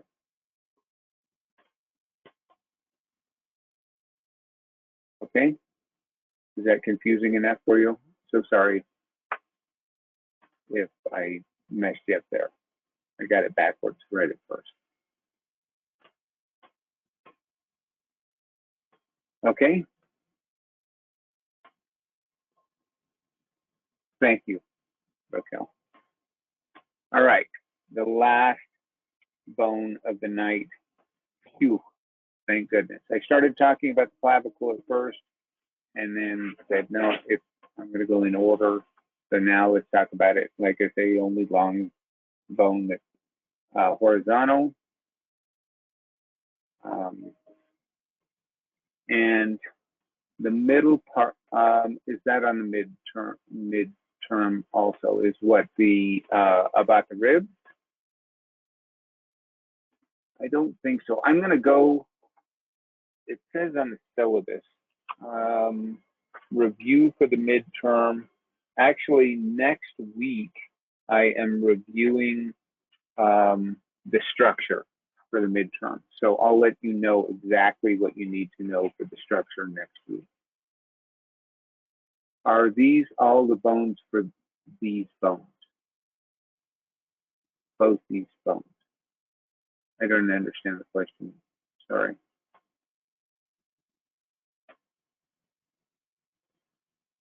I don't understand. You need to ask me a different way. Santali. Okay. Clavicle.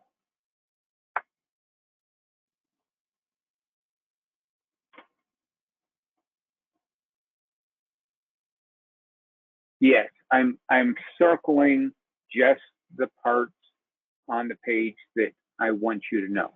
Exactly correct. Yeah, we don't need to know the tubercle of the rib or the jugular suprasternal notch or clavicular notch. Even though I pointed them out, I just to show you that's where the ribs are. But yeah, just what I circled. Yeah, you can take a screenshot once I'm done. But wait till I get the clavicle. Just hold on. I'm almost done. And I'll give you time. That's why I asked you if you're done, pretty much for the screenshot. Okay, clavicle. Right here, all of this is the clavicle. Once again, Latin for door bolt. That's kind of what it means in Latin. All right. And there are only two parts, and you need to know them both: the sternal end and the acromial end. Okay. So looking at it, easy enough to know the sternal end because it's right next to the sternum. So that's the one, basically the part of the clavicle that is connected to the sternum. It's just attached to the sternum, and then out at the other end. Oh, let me circle that sternal end for the picture, for the pretty picture. The other end, you would think it could be the scapular end, but no, it's officially called the acromial end. Excuse me, sorry. The acromial end is this end here. Okay. All right.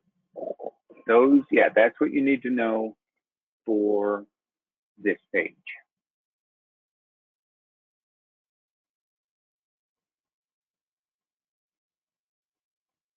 And just talking a little bit more about the clavicle, the middle part is the weakest.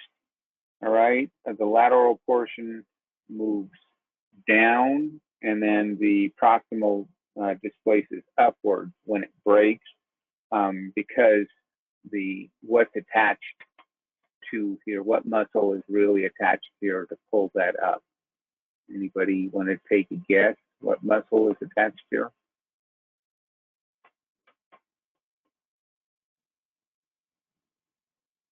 No, the scalenes are attached to the first and second rib. I'm thinking specifically of the sternocleidomastoid. It's really pulling this up. So when it breaks, this one goes up, and then the lateral end comes down. Yeah, Eric got it. Yeah, it's a long word to type out, isn't it? Very good. Oh, did you say it before? Oh, very good. Look at that. Eric, Rachel beat you officially. Okay, so she's just a faster typer apparently. All right. They were just in my last class, so yeah, just having fun. Okay, that's it for all the bones. That's it pretty much for the structure for the night. All right, how's everybody doing? Do we need another break? Want to take just a quick short break, or are we good to move on? Good. Anybody? Okay. I'm good to keep going. Oh, short break, please. Yeah, let's do just a 5-minute break. Let's go till 8:45. 8:45. Just a quick 5 minutes. It's a good point to do it.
All right.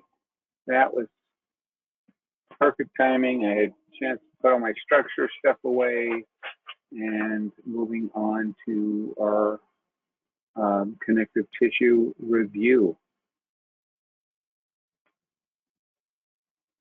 You know, it was a really quick break, but sometimes it's a good. I got to stand up at least.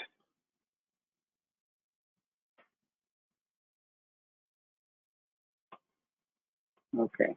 I'm going to clear it out. Make sure you have now. I was up there. You haven't erase it. All right. So that's that. And yeah. All right. So here is your first. What is the type of connective tissue that makes up tendons and ligaments?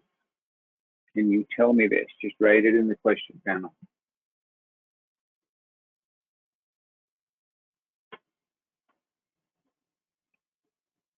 Mini break. I like it. Thank you, David.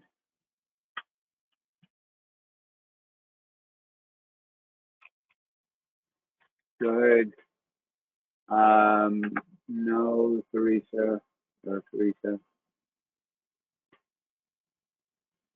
Not quite Thai. Sorry. Good job, Samantha, Eric, Natalie, Gabby. You got it now. Almost, Ashley. It's dense what? Very good. Not muscle. Not muscle. This is connective tissue. Remember, connective tissue is muscle is not connective tissue. Okay, most of you have it. This shows dense regular. Okay, notice how the collagen fibers are regular. They're nicely aligned. Dense regular. Yep.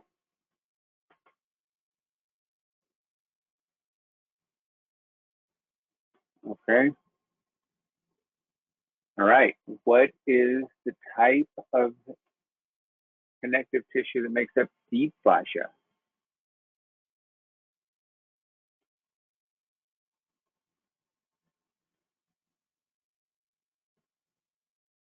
And Teresa got it, came in first. Not quite, Joanna, not exactly what I'm looking for. It's not, yeah, just deep to the dermis, actually. Good job, Natalie.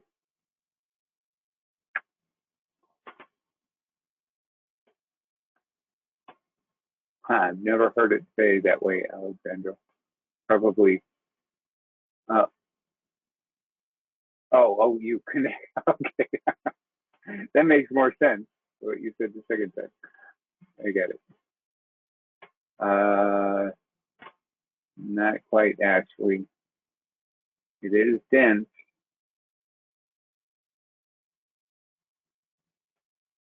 We're still looking at dense. One more person. Anybody else want to give it a shot? Too much to type. Yeah, 4 letters, right.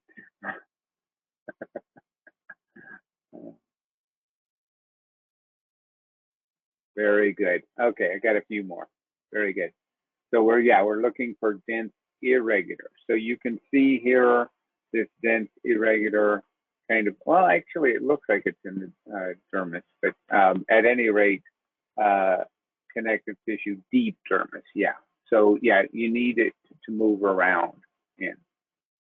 So my apologies, Joanna, it's in the dermis, but what I'm looking for is dense irregular connective tissue, okay?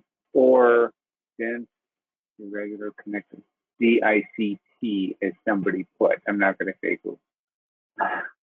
Okay. Yeah, and so you need that movement right underneath, right? So you don't want it necessarily regular, like you would with the dense regular or once again tendons and ligaments. Okay, what type, now we're on a roll. What type of connective tissue makes up intervertebral discs? What we just went over, or we went over, I showed you intervertebral disc. That was like one of the first things on the spine, right? Close, Rachel, almost. I'm looking for a little bit more than that.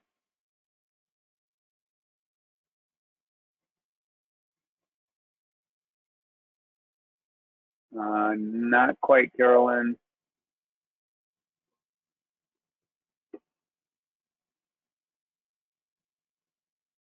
So keep in mind, this is the stuff in between the vertebrae, okay? Good. You got it, Rachel. Thank you. Not quite, Raquel.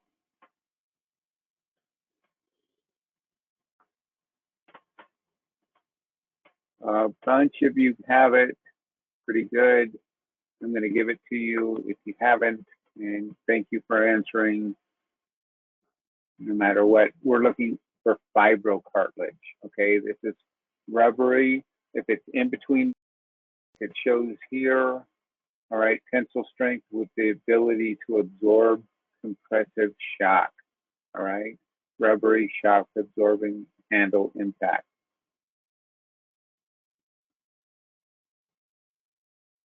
All right, makes sense, right? Hopefully.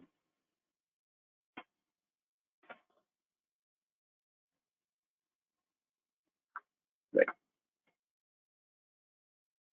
All right, so that is intervertebral disc for fibrocartilage. Okay, what's another type of cartilage that makes up the costal cartilage? What is that type of cartilage?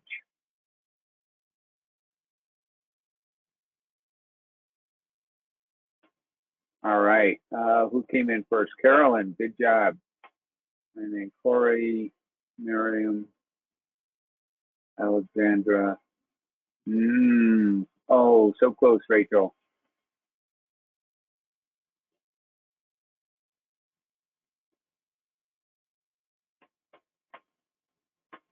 Good job, Natalie, Raquel,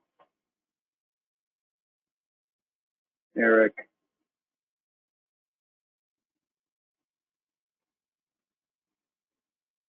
Yes. Oh, had to fix your typo. That's good. All right, here we go. We're looking for hyaline cartilage.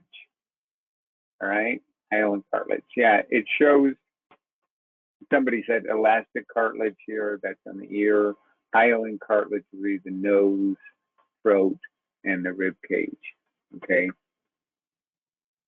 and costal cartilage, obviously, which is the rib cage.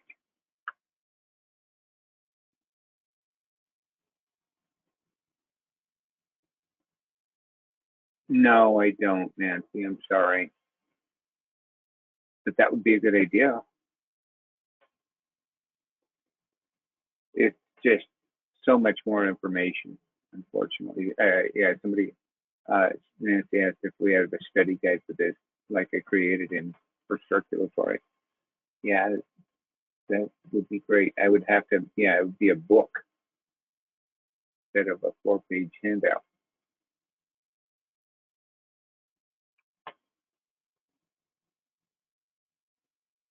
Ooh, is it possible to create adhesions in the throat?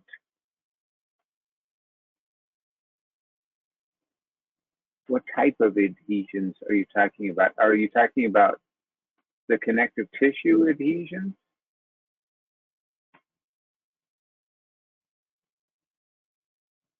Sometimes? Interesting question, but thinking about it, I would have to think if we're talking about adhesions from connective tissue that surrounds muscle, Well, what muscles are we talking about here then? Again, I'm just thinking out loud. So yeah, you could, depending on what muscles you're talking about.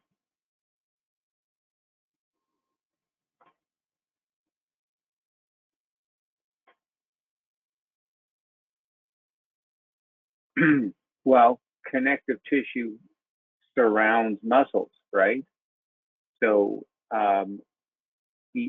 well, and we'll get into it more, but each muscle has a connective tissue around it, and you have another muscle right next to it, and that they might have some sort of adhesion from, let's say, lack of movement or some sort of trauma or whatever, and you could get them sticking together that way. So in that way, there would be an adhesion in that type of thing as far as connective tissue goes. So anyway, all sorts of issues. Anyway, sorry, got stuck on that question. Let me go to the next slide. The main connective tissue that makes up ear cartilage. So it was just on that slide. We know it. I know that I'll take Rachel's answer there on that one. You don't even have to answer it now. Not quite, Corey.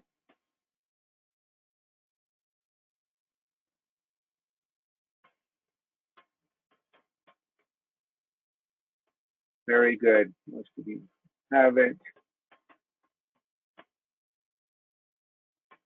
Oh, you answered it again anyway, didn't you, Rachel? Good job. All right.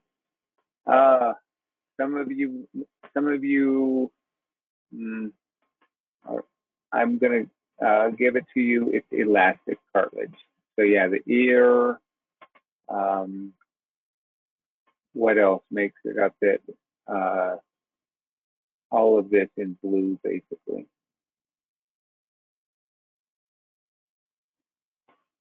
The trachea. Springy and flexible. Also the end of the nose.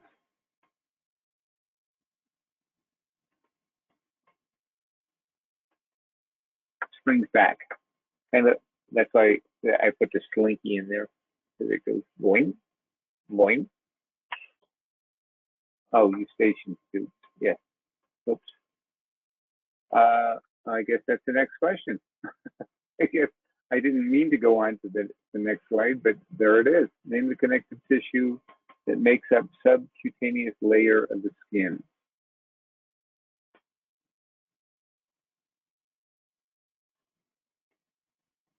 Yeah, cartilage is cool. Not what I'm looking for, Ruby.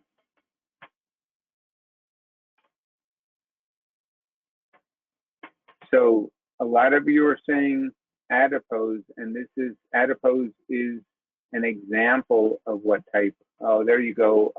Carolyn got it. Of this, Carolyn, Rachel, yes.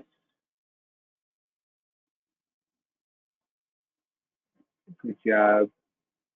Samantha, Teresa, Alexandra. All right, you guys got it. Loose areola.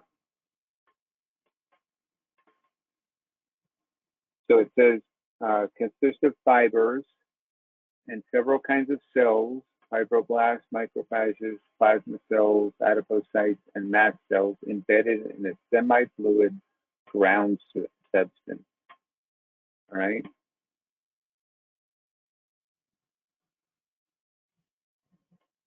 Subcutaneous, just below the dermis.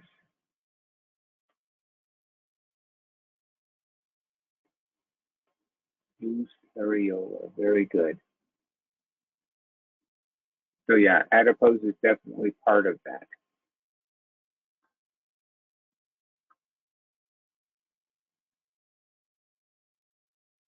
All right, what three substances are found in all connective tissue?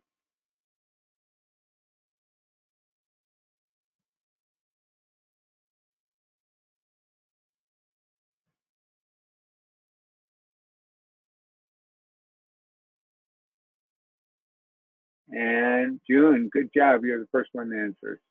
All right, nice. Teresa, Cynthia, you guys got this.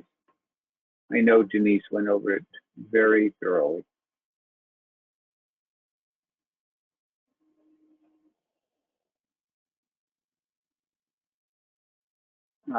We're looking for characteristics more than anything, or components, Miriam. All right, I'm going to show it to you because I really like this chart.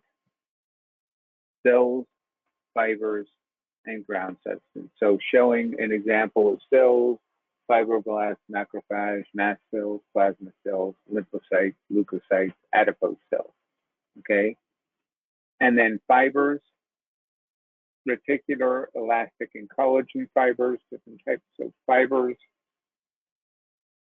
And then the ground substance is macromolecules and multi-adhesive glycoproteins. Boy, those are some big words.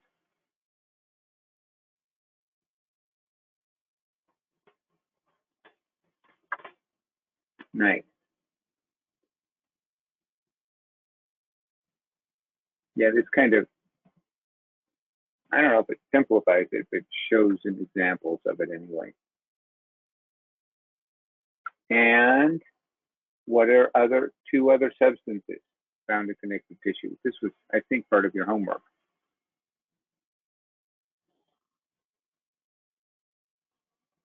And some of you said this. Can you go back taking notes? Oh, yes, no problem. I will. I'll go back in just a little bit, McKenna. Sorry, I kind of went through that quick. Less than an hour to go.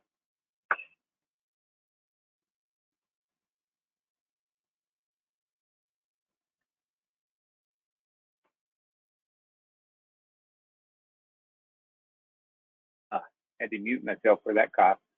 All right. So, nerves and blood. Yes, most of you, or a bunch of you got it, I should say. Good job. All right. Somebody asked me to go back. I'm going to go back real quick. I assume to this slide, right? Let me know when you got it.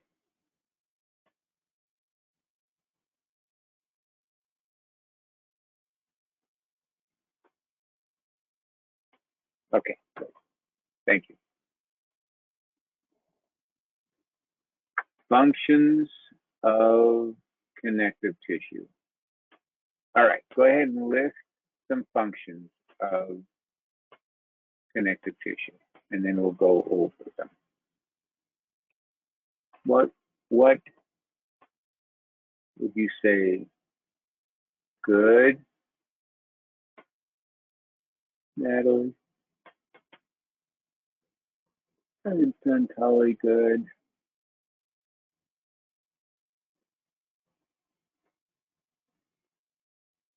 A lot of binds, protects, supports,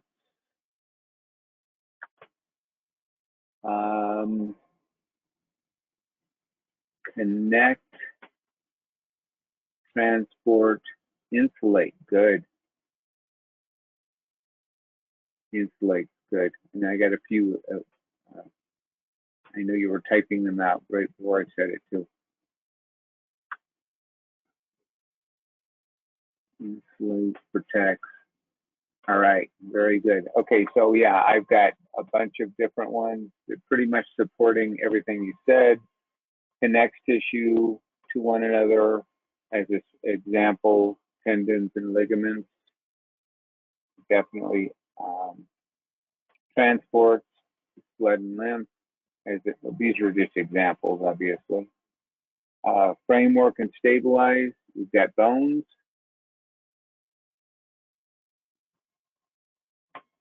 Energy storage and insulate. Okay, adipose is a really good example. Protect, fibrous capsules and bones that protect delicate organs.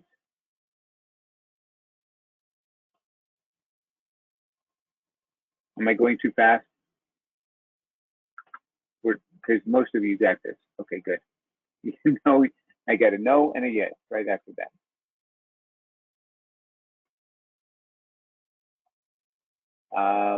Oh, okay. Does anybody need me to go too fast? Okay, so I'm just going to go through them one at a time. Sorry. Binds and supports. Yeah, some people say no, some people say yes. It's like trying to find the perfect temperature in the room.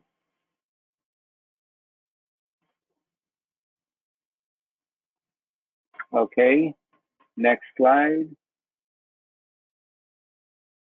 Transports.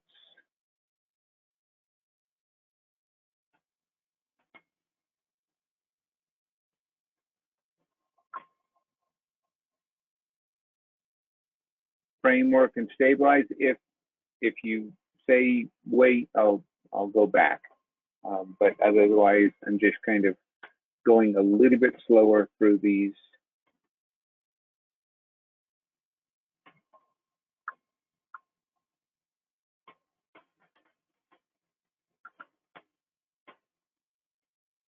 Yep. Funny. Energy storage and insulate.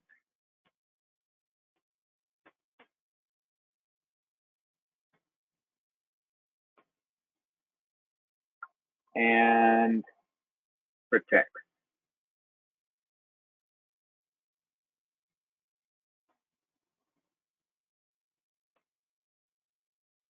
That's all I got for that. All right.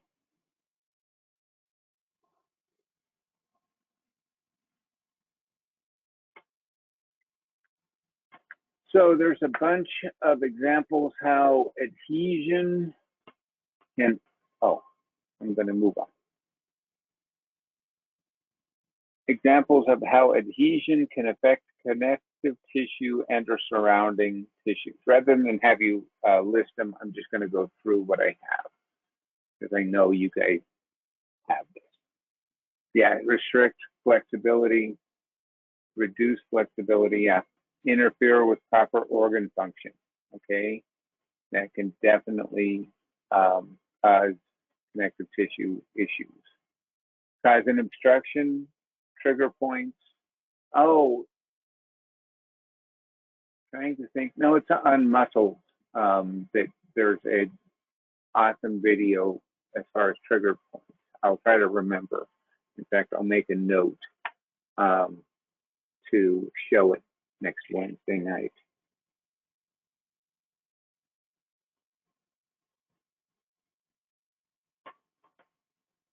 Muscles are fun. All right, what's next? Reduces range of motion. These are examples of how adhesions can affect connective tissue or surrounding tissue. So, you know, it's good to know these to, you know, help your clients, for example, know benefits of or what might be issues. And then lastly, last one I have is limit blood flow and lower metabolic rate.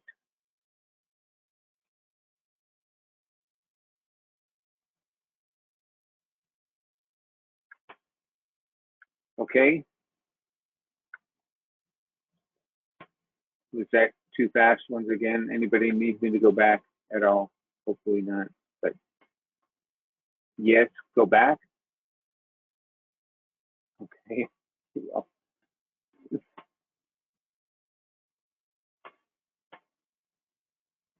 restrict flexibility, organ function,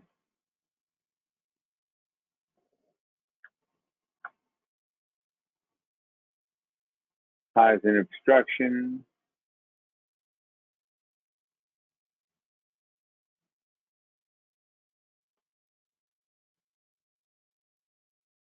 reduces a range of motion. I definitely have that. think it's connective tissue. Limit blood flow and lower metabolic rate.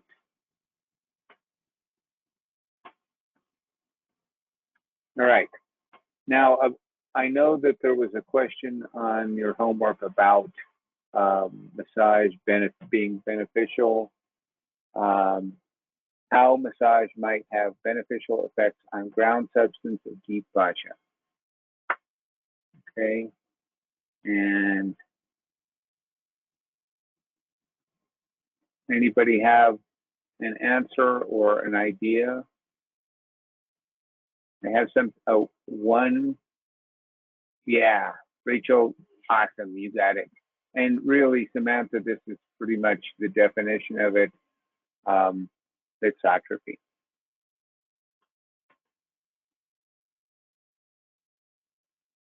And I put a ketchup bottle because, you know, you always got to put it, you know, warm it up to get it flowing. I don't know, Jello is probably a better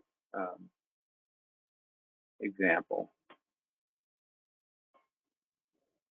But I don't know, it's kind of hard to get a good Jello bowl, whereas you just get a good old bottle of Heinz.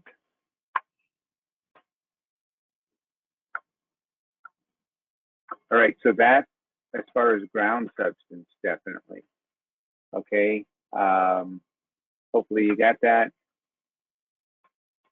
How about beneficial effects on the fibers in deep fascia?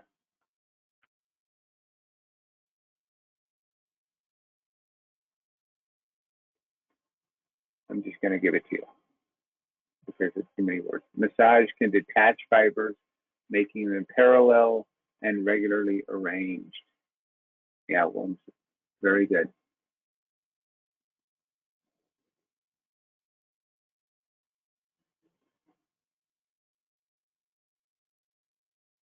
All right, you guys ready for some poll questions?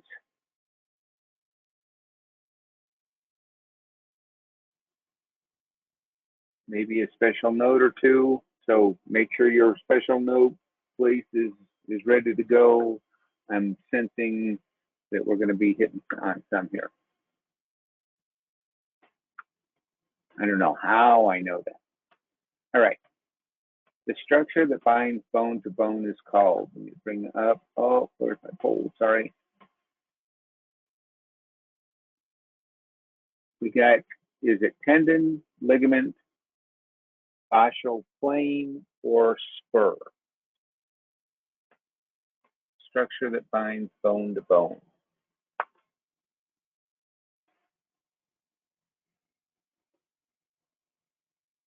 Good. Well, Raquel, are you sure? All right, I'm going to close the poll in 5, 4, 3, 2, 1. Good. And most people said ligament. Good, good fixing there, Raquel. All right, hide the result. And yes, it is a special note too.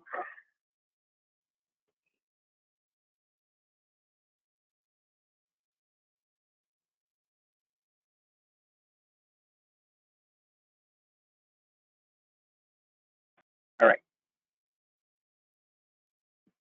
Special note, make sure you get it. If it's highlighted in yellow, I'm not going to say it every time, but yeah.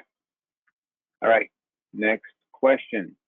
If you wear high heels, which muscle may shorten over time? And is it medius and tibialis anterior, soleus and gastrocnemius, soleus and popliteal fossa, or gastrocnemius and quadriceps?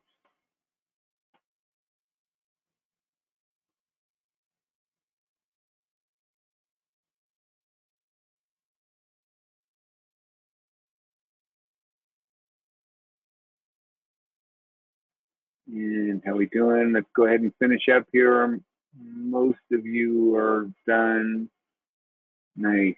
You got it, Raquel. And I'm going to close the poll. Good job. Got most everybody. And over 2/3 said soleus and gastrocnemius. Somebody said gastrocnemius and quadriceps, but not, nope. Results. And so this is, let me just, usually I'm on my soapbox a little bit more, but just as much as I appreciate women trying to enhance their bodies to make them look good for me, just not good for you to wear high heels. So I'd rather you not. Let me just, okay, I'll get off my soapbox there. Usually I go over everything here, but I won't because we don't have enough time. Thanks. All right, next question. Blood is a, okay, I want to get 100% on this one. Sorry, let me bring it up. Is it connective, epithelial, muscle, or nerve? What are we reviewing here? Just to give you make sure nobody answers a wrong thing. What are we reviewing?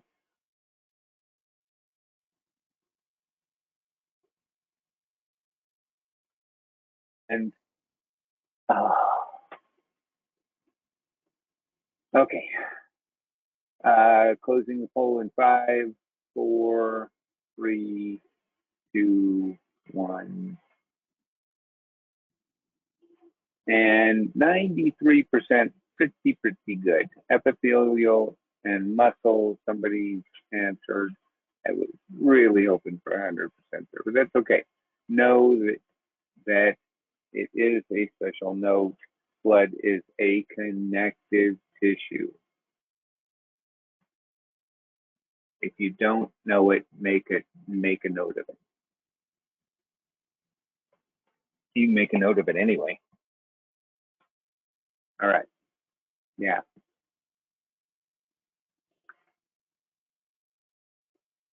Okay. Ready for the next one? Oh, let me switch slides. I'm just about to bring up the poll, but ligament injury is slow to heal due to rigidity to tendon, active nerve conduction, or blood supply, or poor lymphatic supply. Why would ligament injuries be slow to heal? Out of the choices given, I should say.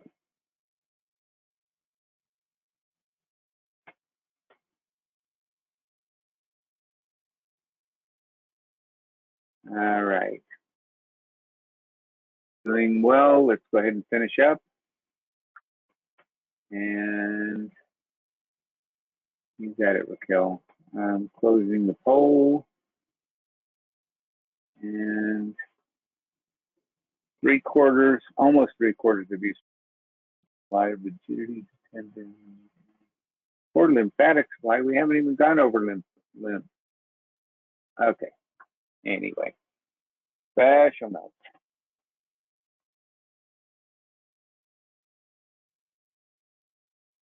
Yeah, I just gave a whole bunch of ligament injuries. I used to twist my ankle so bad when I was a kid. Oh, sure. And it was slow to heal. All right. Pretty good. Moving on.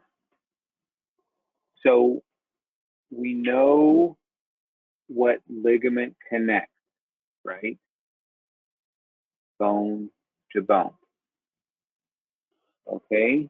With that being said, the next question, the function of a ligament is stabilize joints, move a joint, connect muscle to bone, or connect muscle to muscle.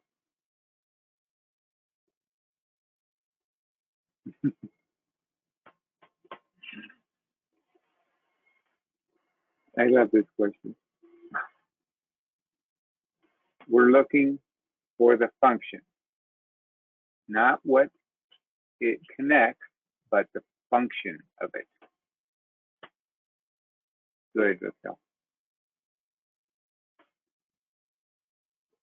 All right, and 74% complete. Let's go ahead and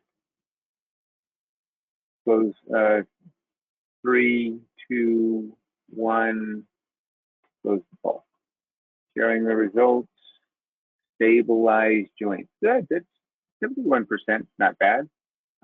Yeah, that's why I said, and notice the two bottom choices, connect muscle to bone, 18% answered it. I just said it's connecting bone to bone. So remember that it doesn't connect muscle to bone, that's a tendon. Okay? So, yes, it is a special mode. All the ligaments, stabilizing joints. All right. Awesome. Next question. Oh, sorry. Oh, it's after 9 o'clock. I'm allowed. All right. The connective tissue that binds muscles together is called, hold on. Sorry, I lost my pulse. Membrane, fasciitis, fascia, or dermatome.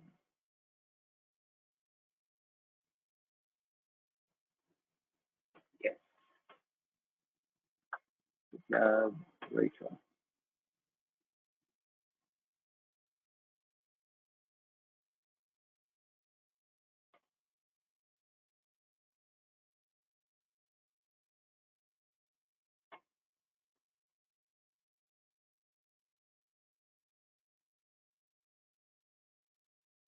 All right. Let's go ahead and close the poll in 5, 4. Come on, answer if you haven't. 3. And that's why I give you the countdown so you answer something. And closing the poll. We got 81% fascia. Fascia. Okay, I had the results, and fascia it is. Okay, fasciitis is the inflammation of fascia. Okay, all these others not correct. It's fascia, what you're looking for. Binds muscles together, and you'll go into this more next week when we talk about muscles also.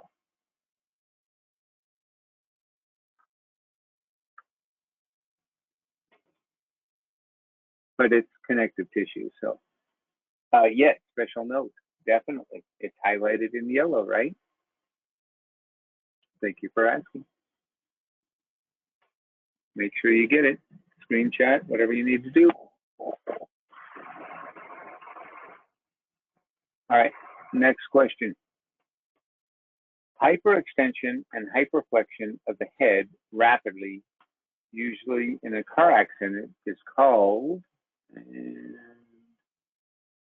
is it torticollis, myasthenia gravis, whiplash, or multiple sclerosis?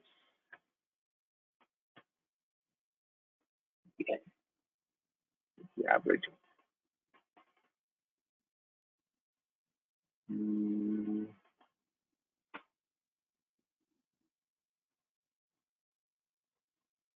Oh, okay. We're almost done with the, in fact, this is the last question for review, and then we'll go to structure.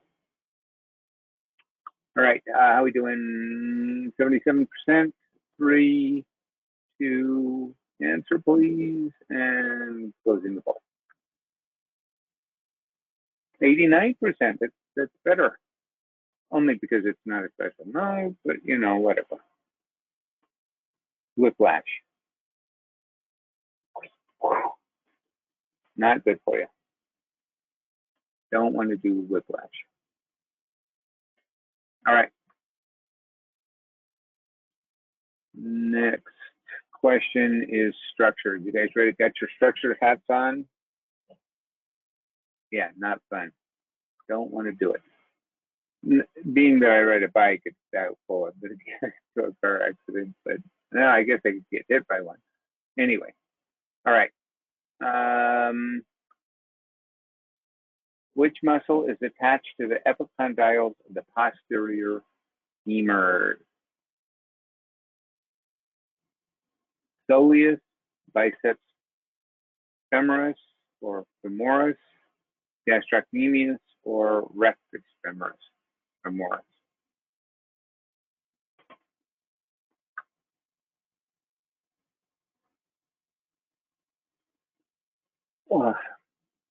The epicondyle of the posterior femur. Let's see.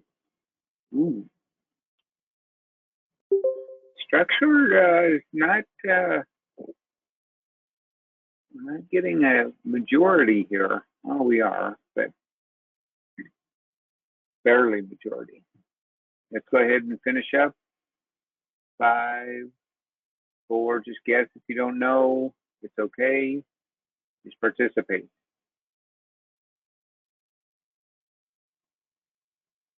Okay, I'm going to close the poll. And all right, I'm going to say gastrocnemius, not a majority, but it is the most guessed at 43%. So, and yes, gastrocnemius is correct. See, condyles are the bumps, and then epicondyles are above the bumps. Know that the gastrocnemius is attached to epicondyles, the posterior femur. All right. Oh, sorry. Next question. Where does the gluteus medius muscle insert? Okay. See how we do on this one. Is it greater trochanter femur, medial epicondyle femur, the olecranon process of the ulna, or the linea aspera of the femur?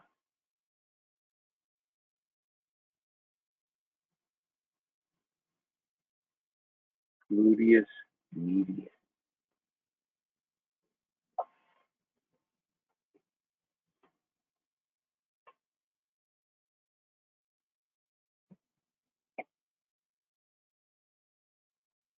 All right, let's finish up. 5, 4, 3, ready for the blast off. 2, 1, closing the poll. Look at that, 93%, excellent. Medial epicondyle femur, nope. Hide the results, and we're looking at, yes, greater trochanter femur, of course.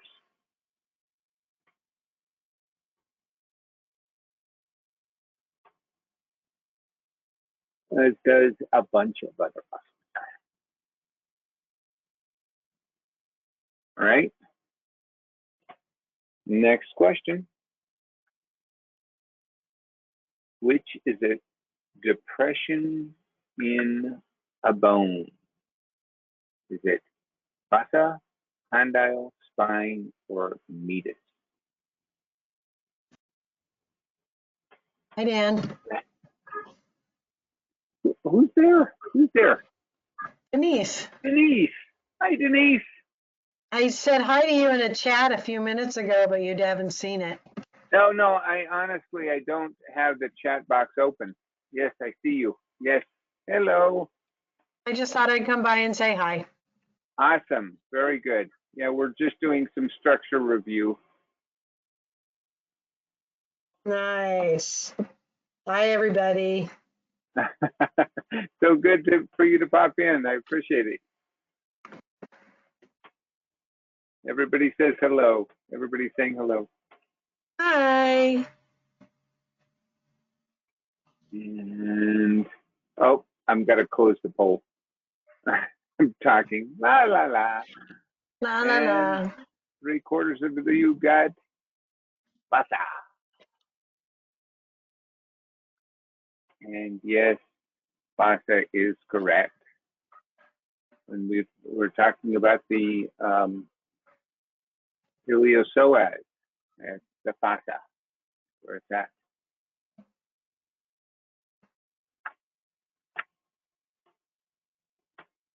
You having a good night, Denise? Oh, it's been a really, really long day. I just got home from a moon circle. Oh, okay. I know. Yeah, yeah, it was very good. Yeah, it's been a really, really long day. Although I didn't work today, but you know, sometimes those days are longer. Yep, I do know. Yeah, you mean like every Monday? Yeah, yeah, like every Monday when you're not working. Yeah. All right. Tissue found covering the articular surfaces of bones. Well, I say Mondays because I'm with Denise in manual and drainage. I'm not officially here at work, but yeah, Yeah, but it's a fun day, definitely. it's definitely a fun day. Okay, some of you, most of you are done. Let's go ahead and finish up.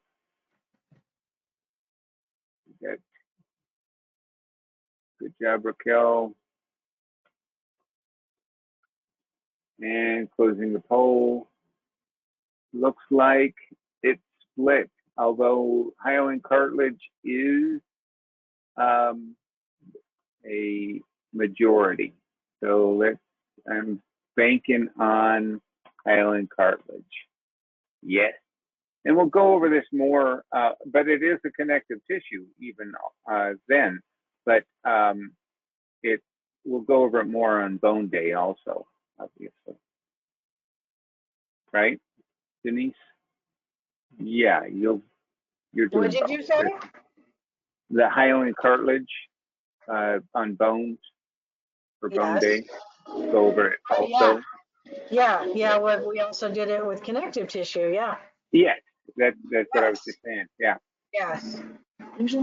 Yes, big on bone day. Yep. All right. What's the next question?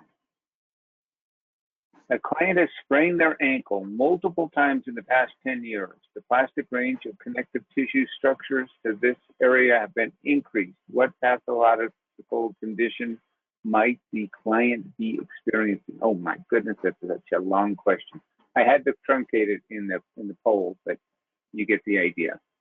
Hypermobility, avulsion, hypomobility, and adhesive capsulitis. Did you notice, Denise, that my camera was on? No. Yeah, I have my camera. Well, you can't see it when the polls are up. But yeah, when I turn the poll off or I'm not showing results, I've been having my camera on. I'm just trying it out and seeing how it works out for me. No, I've been sitting here a few minutes. When would we see you? When I close the poll. Oh. Okay, let's see. Go ahead and finish up. And I want to show Denise the camera. So 5, 4, 3, 2. Come on, people answer that you haven't. And looks like a hypermobility. Some people said hypo, some people said adhesive capsulated. But yes, okay, hide the results. And there I am. You see me? No, you're now? not. No, you're not. Oh, see, this is, and I was waiting for this. This is the perfect chance because, see, most people can do their thumb like this. Hypo or hypermobility is when you can put your thumb back the other way. Eh? How's that? So can they see you on camera? Yes. Can you see me on camera? Yeah. No. Yeah. You cannot? Oh, she says, No. Isaac says you need to swipe. I don't know what swiping means. Swipe what? Okay, so you know how it shows, there should be a little thing that splits screen. If you pull it down, you can see the camera to another screen, it says. She's on the phone swipe, but I think she's on the probably on the computer. I'm on my computer and you're not there at all. Yeah, everyone. View everyone, view talking, view presenter. I'm looking, webcams, always in front. Does that change it for anybody? I just changed it to always in front. No? I can't. Nope, you're not anywhere. You might have to allow webcam access in settings. Oh, wait a second. Let me see. Settings, view presenter.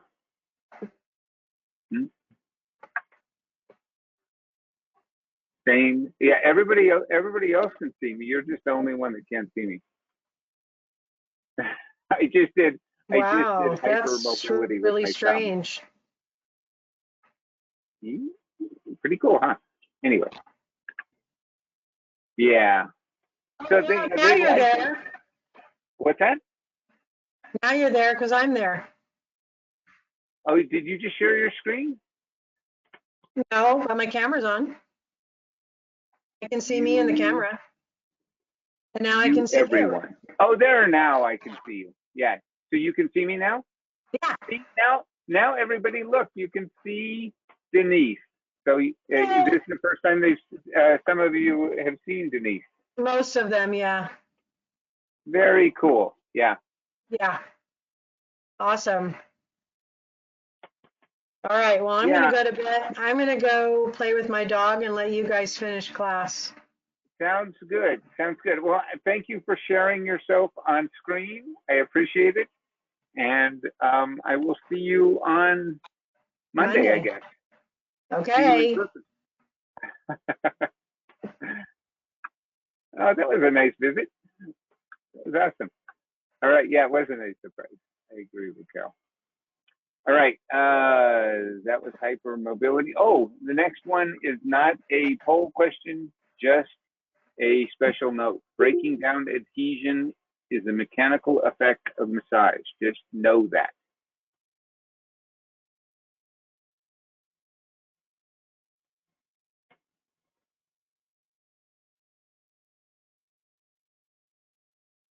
Yes, it's yellow because it's a special note.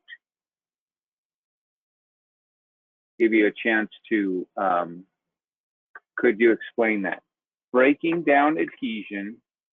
So basically, somebody asked me to explain it. So when you are giving a massage, one of the effects of giving a massage is you're breaking down adhesions. Okay, so you're warming up connective tissue to break down those adhesions. You're releasing those adhesions. Did I explain it well enough for you to understand that, or good? Okay, good. So yeah, that's one of the benefits of massage, definitely, breaking down adhesion. All right, we've got 21 more minutes for a few questions. I think we're gonna be able to do it. All right, good. Which movement is best used on scar tissue?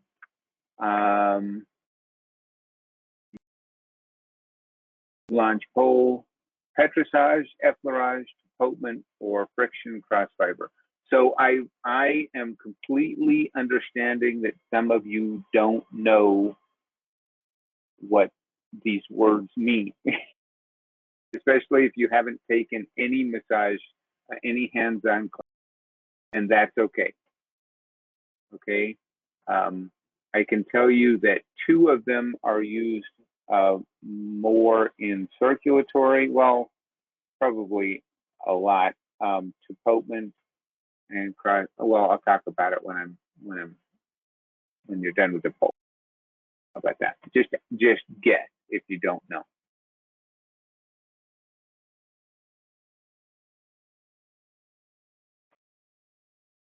All right, I'm going to close the poll. And friction cross fiber. So most of you knew this already, which is excellent. All right. And if you didn't, that is the correct term. So petrissage is turn shift, turn shift. This is petrissage. It's okay, Centrally. All right. Effleurage. Effleurage. Nice.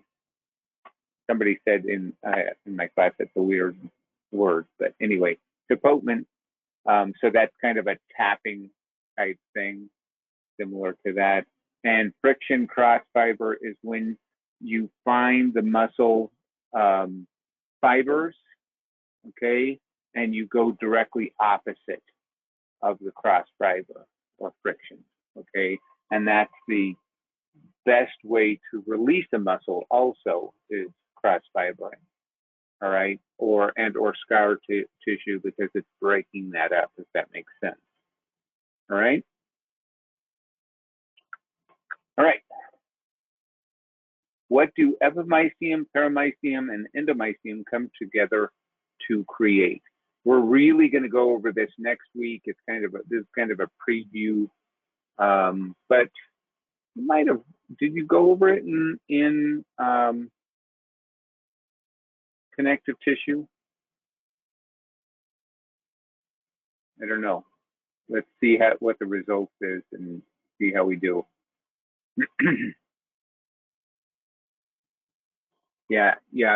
I have a feeling the percentage will be much better after next week on this question.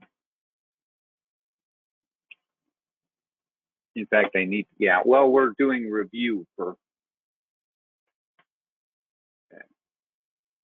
Okay, I'm gonna go ahead and finish up 5, 4. Whenever I start counting down, if you haven't answered, answer right away. Okay, so 5, 4, 3, 2, 1, and closing the poll. Because I see that the percentage is not where I want it to be, and I want it to get up, and that means answer. Okay, 2/3 of you said muscle fibrous. Okay, I'm guessing you're guessing because I hate to tell you this, the answer is actually tendon. And like I say, that'll make more sense. And it's okay. It's okay that you said muscle fibrils. It was a guess. But yeah, this is connective tissue. All of those 3 are connective tissues, and this is why you have adhesions, because these connective tissues tend to stick together anyway.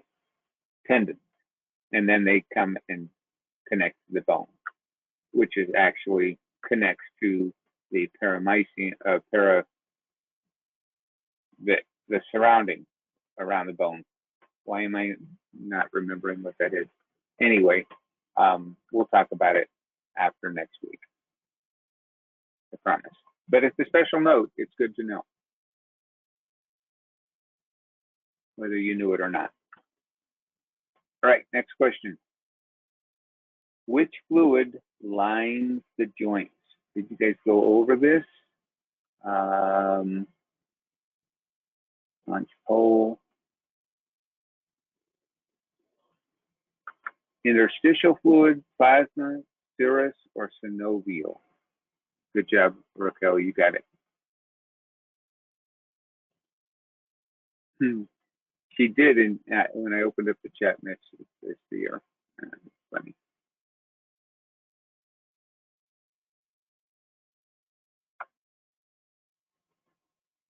Okay, how we doing? So you guys did go over this in on Sunday, right? We did. Good. That's why the percentage is better than the last question. All right, I'm going to close the poll. And yes, 70%. So 3/4 of you said synovial. We got some plasma and interstitial in there, which I'm guessing are guesses, and synovial. Special note.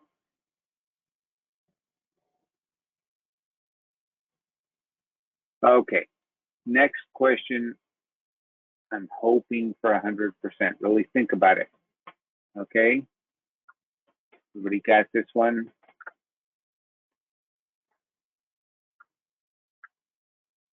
What is not considered a connective tissue? Okay, so there's 3 of them that are connective tissue, 1 of them that is not.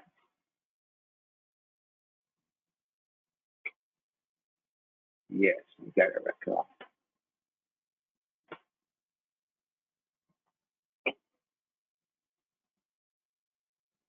All right.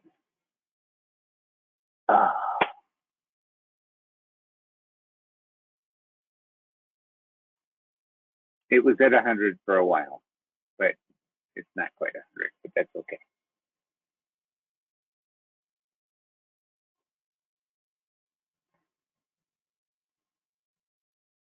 All right, I'm going to close the poll in 3, 2, 1, close. Myeloid, 86%. Yes, all 3 of these, areolar, adipose, and blood, are all connective tissue. Myeloid is the one that is not.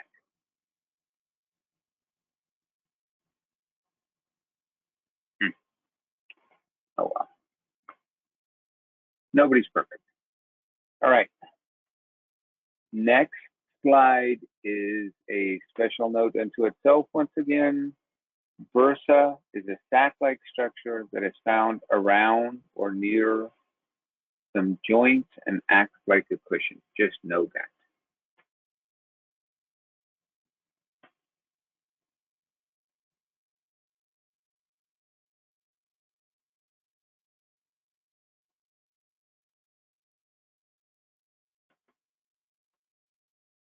One, two, three, 4 more in 12 minutes. I think we've got it timed pretty good.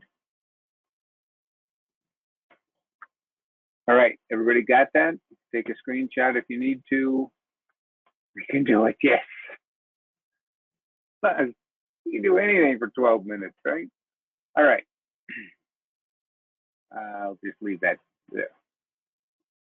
Oops, we'll go to the next slide, sorry. Which 2 quadricep muscles originate on the linea aspera of the femur? We just went over this tonight. Is it vastus lateralis and vastus medialis, vastus medialis and rectus femoris and vastus intermedius, or vastus intermedius and vastus medialis? That's pretty much every combination of all the quadriceps, right?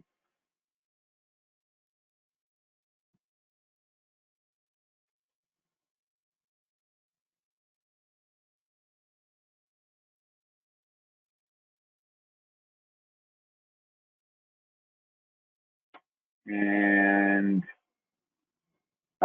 half of you have answered.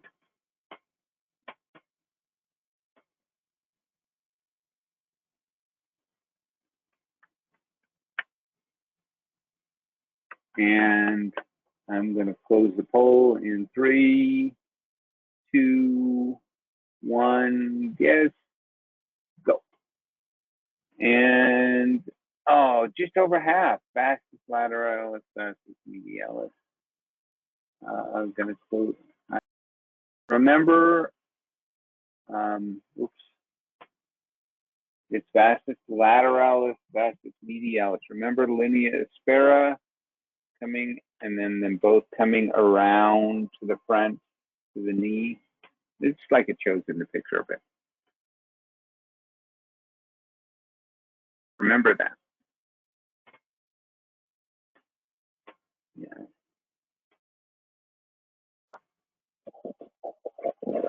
All right. Okay, now I definitely made a point of going over this when I went over the quadriceps. The next question. All right, ready? Hopefully you guys know this. Which of the quadricep muscles crosses two joints?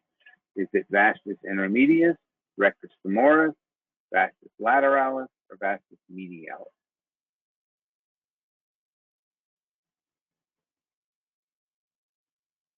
Good job, Raquel.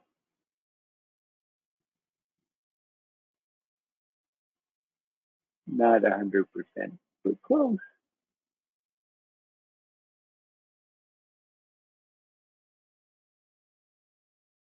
I feel like I'm going on about 2 hours sleep.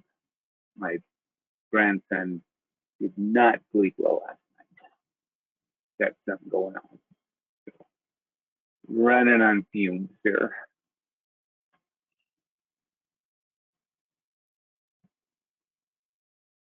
All right, finish up. Oh, everybody's closing the poll. I'm at my goal. 86%. Most of you got it. Good job. Rectus femoris is the correct answer. Remember, it comes up to the anterior inferior iliac spine. All right, rectus femoris is the correct answer, crossing the two joints, giving that extra action in them. All right.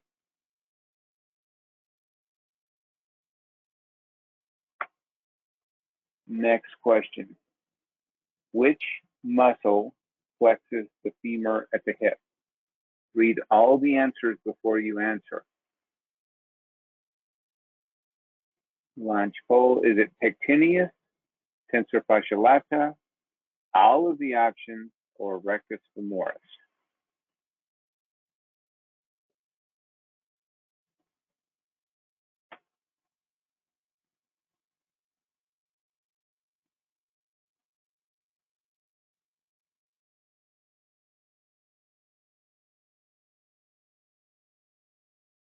All right.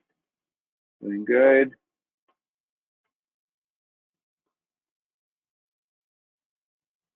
Yep. There, Raquel. All right.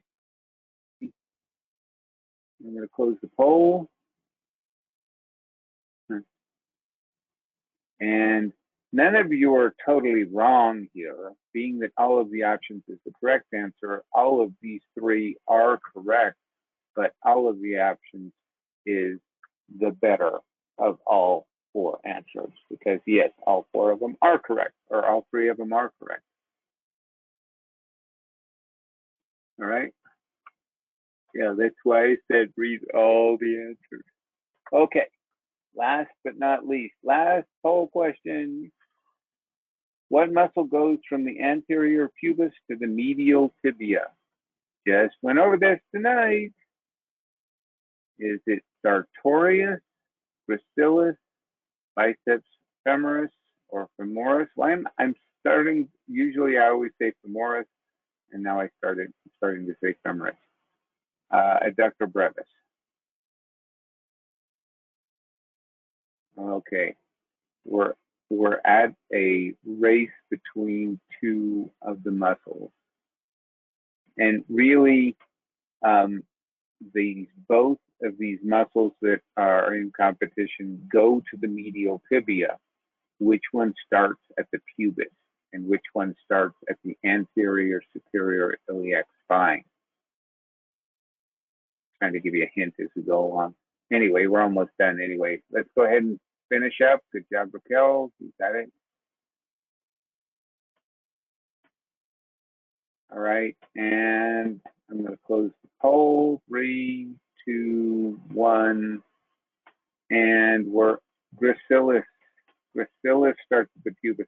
Sartorius does go to the medial tibia, but remember, like I say, it goes to the anterior superior iliac spine.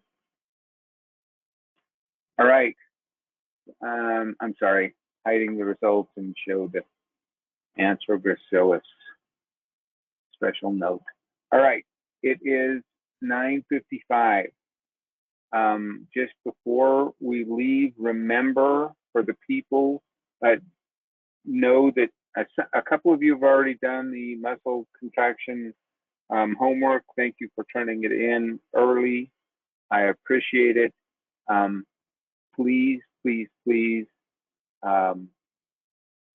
answer or do your homework if you haven't done early homework or haven't done homework.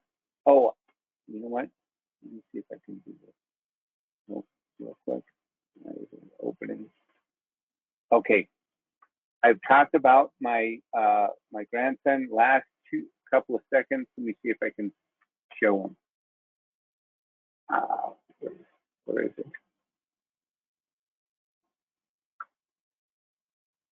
Dashboard. Sharon.